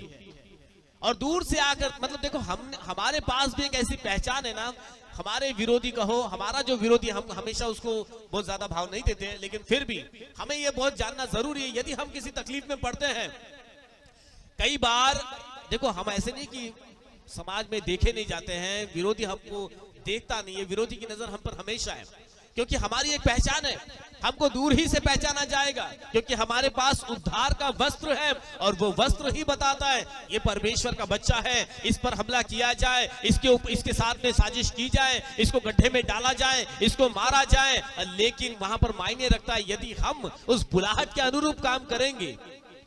वस्त्र भी हमको मिला है, बुलाहट भी हमको मिली है, प्यार भी काफी मिला है। भाइयों का तकलीफ ये भी था ज्यादा, यूसुफ के भाइयों को ज्यादा तकलीफ इस बात की भी थी क्या कि उनका पिताजी यूसुफ से ज्यादा प्यार करता है। हमारा स्वर्गीय पिता हमसे बहुत प्यार करता है, हालेलुया। जो हमारे विरोधी को पसंद नहीं है, हमारा उद्धार का वस्त्र उस विरोधी को पसंद नहीं है, क्योंकि हमको थोड़ा अलग ट्रीट किया जा रहा है, हमें कुछ अच्छा मिल रहा है जो हमारे विरोधी को बिल्कुल पसंद नहीं आएगा। और इसीलिए आज हम ये सब शैतान के हमले कुछ लोगों में देख पाते हैं, हालेलुया। जब उसको पसंद नहीं आएगा तो वो तो हमला करेगा, लेकिन चाहिए कि हमारे फैसले, हमारे अच्छे व्यवहार, हमारा एक बुलाहट के अनुरूप ईमान को लेकर आना ये बहुत जरूरी है। हम सब चुने हुए हैं और इसीलिए चाहिए कि अपने बुलाए जाने के अनुसार कार्य हमको करना है। पौलुस भी इसी बात को हमें याद दिलाता है, मैं वो वचन पढ़ना नहीं चाहता हूं, लेकिन पौलुस भी बताता है अपने बुलाए जाने को तो याद करो और उसके अनुरूप काम करो। हम अपने बुलाए जाने को याद नहीं करते और संसारिक रीति से काम करने लगते हैं, और जब संसारिक रीति से काम करेंगे तो अपने बहुत से विरोधी तो बन ही जाते हैं, हालेलुया। हमें एक अलग पहचान मिली है, उस अलग पहचान को हम खोने ना पाए, लेकिन यूसुफ ने वो अलग पहचान खो दिया। क्या किया मालूम है? गड्ढे में डालने से पहले यूसुफ का वस्त्र उतार लिया गया, उसको वस्त्र निकाल कर ले लिया गया और बिना उसको ऐसे ही डाल दिया गड्ढे के अंदर। तो हमें इस बात को सोचना बहुत जरूरी है, हमारे गड्ढे की स्थिति को। सबसे पहला, जब गड्ढेनुमा अनुभव हम ले रहे हैं, गड्ढेनुमा अनुभव मतलब यूसुफ जिस तकलीफ में पड़ा वो उसके लिए जिस गड्ढे में डाला गया, मेरे और आपके जीवन में आई हुई तकलीफ हमारे लिए वो गड्ढे की जैसी है, जिसमें से निकलने का हम यत्न कर रहे होते हैं। कोई हमें इसमें से निकाल दे, इस गड्ढे की गहराई हमें डरा रही है, इस गड्ढे की गहराई हमें जो है क्या बेचैन कर रही है, इस गड्ढे की गहराई हमें मार देगी। हमें कोई इसमें से निकाले, लेकिन उसमें आए क्यों, पहले उसका आकलन करना बहुत जरूरी है। निकलेंगे तो जरूर निकलेंगे, सही प्रेरणा मिलेगी तो जरूर निकलेंगे। गड्ढे में से निकलने का रास्ता नहीं है ऐसा नहीं है, हालेलुया। समय नहीं है, वरना एक अच्छा जोक आपको बता सकता था, लेकिन थोड़ा टाइम लगेगा उसको। कहने का मतलब है गड्ढे में से निकल सकते हैं, लेकिन सही प्रेरणा होने की बहुत जरूरत है। अगर सही प्रेरणा नहीं मिलेगी तो गड्ढा कितना छोटा भी रहेगा उसमें से बाहर नहीं निकल पाएगा, और अगर सही प्रेरणा भी मिली हो तो गड्ढा कितना गहरा होने दो, निकलने का रास्ता तो यूं निकल जाएगा। लेकिन प्रेरणा, मार्गदर्शन सही होना चाहिए, हालेलुया। दूसरा है कि गड्ढे का दृष्टिकोण, दूसरा बिंदु आपको याद रखना है, दृष्टिकोण। हम कैसे उस परिस्थिति को देखते हैं। कई बार जब लोग उस परिस्थिति में पड़ते हैं तो सीधा परमेश्वर की ओर देखने लगते हैं कि क्या मैं तो दान दशमांश डाल रहा हूं, मैं तो अच्छा रेगुलर संडे चर्च में जा रहा हूं, मैं तो ये वो बड़ी बड़ी बातें, मेरे पास तो बहुत कुछ है परमेश्वर के लिए किया हुआ बताने के लिए, फिर मेरे ऊपर ये तकलीफ क्यों डाल दी। मेरे भाई और बहनों, परमेश्वर कभी आप पर तकलीफ नहीं डालता, हालेलुया। दृष्टिकोण, क्योंकि हर एक वस्तु का दो दृष्टिकोण होता है, या तो वो विरोधी की तरफ से आया हुआ है या वो परमेश्वर की तरफ से आया हुआ है। अगर विरोधी की तरफ से आया हुआ है तो क्यों विरोधी की तरफ से आया हुआ है? क्योंकि हमने विरोधी के मौका दे दिया है करने के लिए। तो हमारा दृष्टिकोण, हमारा नजरिया उस परिस्थिति के अंदर भी सही होना चाहिए, तभी उस गड्ढे से बाहर निकल पाएंगे। गड्ढे से निकलने का रास्ता है, लेकिन यदि हम अपने आप में सुधार लेकर आएंगे, जैसे कि सबसे पहले हमें स्थिति को देखना है, मतलब ये क्यों आया है मेरे जीवन के अंदर, और यदि मैं आ ही गया हूं तो मेरा दृष्टिकोण क्या होना चाहिए, ये कैसे आया, ये किसकी ओर से आया है। क्योंकि ऊपर से जो आता है वो किसकी ओर से आता है, वो परमेश्वर से आता है, वो अच्छा आता है जो परमेश्वर देता है। लेकिन यदि कोई बुरा आ रहा है तो वो कहां से आएगा? क्योंकि शैतान है जो तकलीफ में डालने वाला है, जो हमें मुश्किलों में देखकर हंसता है, जो हमें तकलीफ में देखकर उसको आनंद मिलता है, तो वो विरोधी की तरफ से आता है। तो हमें अपने दृष्टिकोण को भी सुधारना है वहां पर, क्योंकि परमेश्वर का वचन तो हमें हमेशा याद दिलाता है। हम सब इस बात को बाय हार्ट जानते हैं, कोई नहीं, बड़े लोग मत बताइए, बच्चे लोग बताइए कि परमेश्वर ने जगत से ऐसा प्रेम किया कि उसने अपना इकलौता पुत्र दे दिया। ये किस वचन में लिखा हुआ है? Yes, loudly. या यूहन्ना 3:16। पहले किसने बताया? डायना ने, शैरोन ने, आपने भी बताया? नहीं। तो डायना और शैरोन के लिए हम लोग क्लैप करेंगे। देखा जाए तो संडे स्कूल के बच्चों को यह बाय हार्ट ही होना चाहिए कि परमेश्वर ने जगत से ऐसा प्रेम किया कि अपना इकलौता पुत्र दिया। वो यूहन्ना 3:16 में लिखा हुआ है। ऐसे तो सभी वचन उनको आने चाहिए, लेकिन खुशी है कि चलो 2 बच्चों को तो पता है। आगे आने वाले दिनों में मैं आशा रखूंगा सभी बच्चों को यह बाय हार्ट रहेगा। हम सब बड़े लोगों को भी मालूम होना चाहिए कि परमेश्वर ने जगत से ऐसा प्रेम किया कि अपना इकलौता पुत्र दिया। क्यों दे दिया? ताकि हम अनंत जीवन को प्राप्त करें, हम में से कोई नाश ना हो जाए। हालेलुया! कि हम में से कोई नाश ना हो जाए। तो परमेश्वर तो हमसे इतना प्यार करता है, वो नहीं चाहता कि उस गड्ढे में हम नाश हो जाए, उस गड्ढे में हम समाप्त हो जाएं, परंतु एक नया जीवन प्राप्त करें, अनंत काल के जीवन को प्राप्त करें। यदि ये हमें मालूम है तो उस गड्ढे की परिस्थिति में आने के बाद भी हमारा यह भरोसा रहेगा मैं इसमें से बाहर निकल जाऊंगा। लेकिन अगर ये वचन नहीं मालूम होगा ना तो वो वहीं पर तकलीफ में, डर कर, चिंताओं में, वो आधा तो वहीं खत्म हो जाएगा। हालेलुया! तो उस गड्ढे के अंदर का हमारा दृष्टिकोण, हमारा नजरिया, मैं आगे और भी चलकर आपको जब यह विषय खत्म हो जाएगा स्वप्न से लेकर मंजिल तक, तब मैं आपको अय्यूब के बारे में बताऊंगा, इसी परिस्थिति के बारे में। जब अय्यूब ऐसी परिस्थिति में पड़ा तो उसने उस परिस्थिति को कैसा देखा, मुझे और आपको उस परिस्थिति को कैसा देखना चाहिए। आज यूसुफ भी उस गड्ढे में पड़ा है तो उसने उस परिस्थिति को कैसा देखा होगा। तीसरी बात मैं आपको बताता हूं कि उस गड्ढे के अंदर यूसुफ को तीसरा क्या मौका मिला होगा कि परमेश्वर का, अगर उस गड्ढे में यूसुफ डाल भी दिया गया तो बिना मकसद के तो नहीं डाला होगा। परमेश्वर यदि सारी परिस्थितियों को होने भी देता है, देखो वो चीज परमेश्वर ने नहीं की, मैंने जैसे अभी आपको बताया कि जो परमेश्वर से आता है वो अच्छा आता है। हालेलुया! लेकिन यदि यूसुफ बुरे में पड़ गया तो यहां पर हमें एक बात को समझना बहुत जरूरी है, क्योंकि बुरा तो परमेश्वर से नहीं आता, तो फिर बुरा हमारे जीवन में आ कैसे गया, यानी कि गड्ढे में हम पड़ कैसे गए। तो भाई बुरे को हमने ही चुना, हम ही बुरे के पास चले गए। समझ रहे मेरी बात को? परमेश्वर ने दिया नहीं, हमने खींच के ले लिया कहीं से, कहीं पर रखा हुआ था, कहीं पे गड्ढा खोदा हुआ था, हम ही गए उस गड्ढे में जाकर कूद पड़े। परमेश्वर ने नहीं डाला था गड्ढे में, परमेश्वर ने गड्ढा बनाया नहीं था। हाँ, लेकिन परमेश्वर, अभी आप हमारे पास सवाल यह होना चाहिए कि परमेश्वर रोक सकता था मुझे उस गड्ढे में पड़ने से। परमेश्वर रोक सकता था, लेकिन परमेश्वर ने रोका नहीं। समझे? तो यहां पर न रोकने का परमेश्वर का एक उद्देश्य होता है। उद्देश्य क्या? योना याद है सबको, है ना? परमेश्वर ने योना को एक जगह जाने के लिए बोला और योना ने दूसरी जगह ले ली। फिर बीच में ही योना ने बोला मुझे उठाकर फेंक दो, तब जाके ये तूफान शांत हो जाएगा। तो लोगों ने योना को फेंक दिया। उसके बाद योना एक बड़े से मछली के पेट में डाल दिया गया। एक बड़े से मछली ने योना को निगल लिया। अब वो मछली का पेट क्या था योना के लिए? यही गड्ढा था उसके लिए। उसको शेओल बोलते, मतलब वो गड्ढा ही बोलते उसको एक्चुअली। तो वो भी एक गड्ढे में डाल दिया गया। तो योना ने उस गड्ढे में क्या किया? क्या वो बैठा रहा 3 दिन सोता रहा? क्या वहां पर वो क्या कर रहा था? योना प्रेयर कर रहा था। देखो बच्चों को मालूम है, योना को 3 दिन मौका मिला कि वो पश्चाताप करे वहां बैठकर। हालेलुया! योना को मौका मिला 3 दिन बैठकर वो अपने गलतियों को सुधारे। योना को यह मौका मिला उस गड्ढे के अंदर अपने आप को परमेश्वर के आगे दीन और नम्र करने का। और जिस समय योना ने इस बात की घोषणा की यहोवा ही मेरा उद्धार है, तब जाकर मछली ने उसको बाहर निकाल दिया। क्या लगता है यूसुफ उस गड्ढे में बैठ के ऐसी टाइम पास करते बैठा होगा? कुछ तो जाने दो, छोड़ो यार, जो हो गया, भाई लोग ने किया, ये नहीं। जरूर हो सकता है यूसुफ ने भी गड्ढे में बैठकर इन बातों को मनन किया होगा, मैंने क्या कर दिया, ये मेरी ही गलती थी जो मैं यहां पर आकर पड़ा हूं। मैं आज परमेश्वर के आगे अंगीकार करता हूं। और ऐसे ऐसे करके उसने भी प्रार्थना की होगी, लिखा नहीं वहां पर, परंतु ऐसे तो फालतू में तो बैठा नहीं होगा वो। परंतु यूसुफ को वहां पर अपने गलतियों को सुधारने का मौका मिला, क्योंकि आगे का जो मैं आपको बताऊंगा वो वहां पर, उसके आगे जो कुछ भी यूसुफ ने किया वो उसको कामयाबी की तरफ ही बढ़ाता गया। वो फिर पीछे की ओर नहीं गया, नीचे की ओर नहीं गया, परंतु ऊपर ही बढ़ रहा था। तो वो शुरुआत कहां से हुई? इस गड्ढे से निकलने के बाद ही शुरुआत हुई। परंतु इस गड्ढे नुमा परिस्थिति में परमेश्वर का एक उद्देश्य हमारे जीवन में पूरा होता है।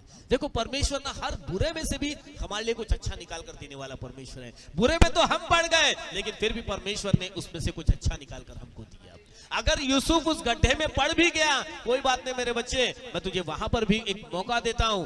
वहां पर तू अपने गलतियों को सुधार, अपने बनाने वाले को तो याद कर और सारी परिस्थितियों का आकलन कर, क्योंकि अब जब तू बाहर आएगा उस गड्ढे में से तो एक नया व्यक्ति होगा तू। हालेलुया। वो परिस्थितियां यदि हमारे जीवन में कभी विकट आ भी जाए ना, तकलीफ होती है, लेकिन उस परिस्थितियों में हमें मौका मिलता है इस बात को सही करने का कि मैं यदि किसी परिस्थिति के कारण, मेरे विरोधियों के कारण, मेरे गलत फैसलों के कारण, मेरे घमंड के कारण, मेरे सही न बोलने के कारण यदि मैं ऐसी परिस्थिति में आया हूं, तो मैं वहां पर परमेश्वर के आगे पश्चाताप करने का मुझे एक मौका मिलता है, मुझे समय मिलता है कि जहां उस गड्ढे के अंदर मैं परमेश्वर को याद करूं, मैं परमेश्वर को पुकारूं, मैं पश्चाताप करूं, और ताकि जब मैं ऐसा करूंगा वहां से निकलने के बाद मैं एक नया व्यक्ति बन जाऊंगा। तो कभी भी जब ऐसी तकलीफें भी आए तो गलतियां तो सुधारनी है, परंतु उस पूरे परिस्थिति को ना एक अच्छे मौके के माने ले ले आप। मैं ये नहीं कहता कि तकलीफ किसी के जीवन में आएगी ही नहीं, हाँ नहीं आएगी, जब हम सही फैसला करके जाएंगे तो हाँ नहीं भी आएंगे, लेकिन कई बार हमें समझ नहीं आया, यदि सही मार्गदर्शन नहीं मिलने के कारण, परिस्थितियां अपने अनुकूल न होने के कारण, यदि ऐसी गड्ढेनुमा परिस्थिति में हम आ गए, तो हमें करना क्या? इन 3 चीजों को करना। पहले तो उस गड्ढे की स्थिति को देखना है, दूसरा है उस गड्ढे के उद्देश्य को हमको देखना है, फिर हमको जो मैं तीसरी बात आपको बताएं कि वो गड्ढा हमारे जीवन में आया कि उसका दृष्टिकोण हमको देखना है। उस गड्ढे के अंदर का हमारा दृष्टिकोण, उद्देश्य और स्थिति, इन तीनों को देखते हुए हमें आगे बढ़ना है। क्या आप लोग ऐसा करेंगे सब लोग? मैं नहीं बोलता कि अपनी कलीसिया में कोई भी कभी तकलीफ में नहीं आएगा। यदि हम परमेश्वर के मार्ग पर सही नहीं चले, यदि हम अपने जीवन के अंदर सही फैसले नहीं किए, यदि हमने अपना दृष्टिकोण सही नहीं रखा, तो हो सकता है किसी के जीवन में गड्ढेनुमा परिस्थिति आए। जो हमें यूट्यूब पर देख रहे हैं, मैं उनके लिए भी कहना चाहूंगा, यदि अपने जीवन के अंदर हमने गलत फैसले किए, यदि परमेश्वर की बुलाहट हमको मिली है, देखो मैं आपको ये विषय सारे इसीलिए बताता हूं कि हम में से कईयों ने परमेश्वर की बुलाहट को तो प्राप्त कर लिया, लेकिन उस बुलाहट में ही गुरफट के रहने का कारण यह है क्योंकि हम अपने चरित्र की परीक्षा में पास नहीं हो पाते हैं। इस्राएल भी यदि कनान देश में पहुंचने में इतना देर लग गया तो वे अपने चरित्र में कहीं ना कहीं फेल होते जा रहे थे और इसीलिए उनका रास्ता लंबा होता जा रहा था। आज परमेश्वर हमें मंजिल में पहुंचाना चाहता है, परंतु हमने ही अभी उन परीक्षाओं को पास नहीं किया है। और इस विषय को आपके सामने लेकर आने का मेरा मकसद यही है कि हम इन सारी परीक्षाओं में पास होते हुए आगे बढ़े। पहले तो घमंड की परीक्षा पास करें, फिर इस गड्ढे की परीक्षा को पास करें, फिर आगे चलकर मैं आपको नई परीक्षा अगले रविवार को बताऊंगा मैं आपको। आइए इस समय में हम खड़े हो जाएं, एक प्रार्थना के साथ आज की सभा को यहाँ पर हम समाप्त करेंगे। Let's pray.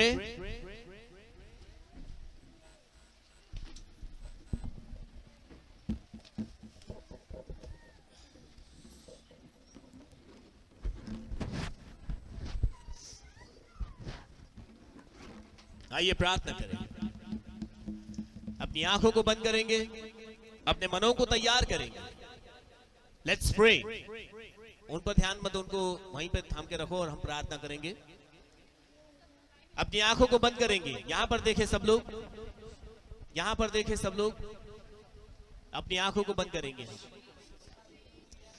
Hallelujah hallelujah. हर जबान खुदा बाप के नाम का अंगीकार करे, हर जबान से हालेलुया स्तुति यह शब्द निकलने पाए, हर जबान परमेश्वर के नाम का अंगीकार करें ताकि हर एक दुष्ट आत्माओं की सामर्थ, हर एक दुष्ट आत्माओं के हमले इसी समय इसी स्थान पर निरस्त कर दिए जाए। प्रभु यीशु मसीह नासरी के नाम की घोषणा करते हुए हर एक अंधकार की ताकतों को प्रभु के नाम में, प्रभु यीशु मसीह के नाम में बांध डाला जाए। ओ हालेलुया हालेलुया हालेलुया।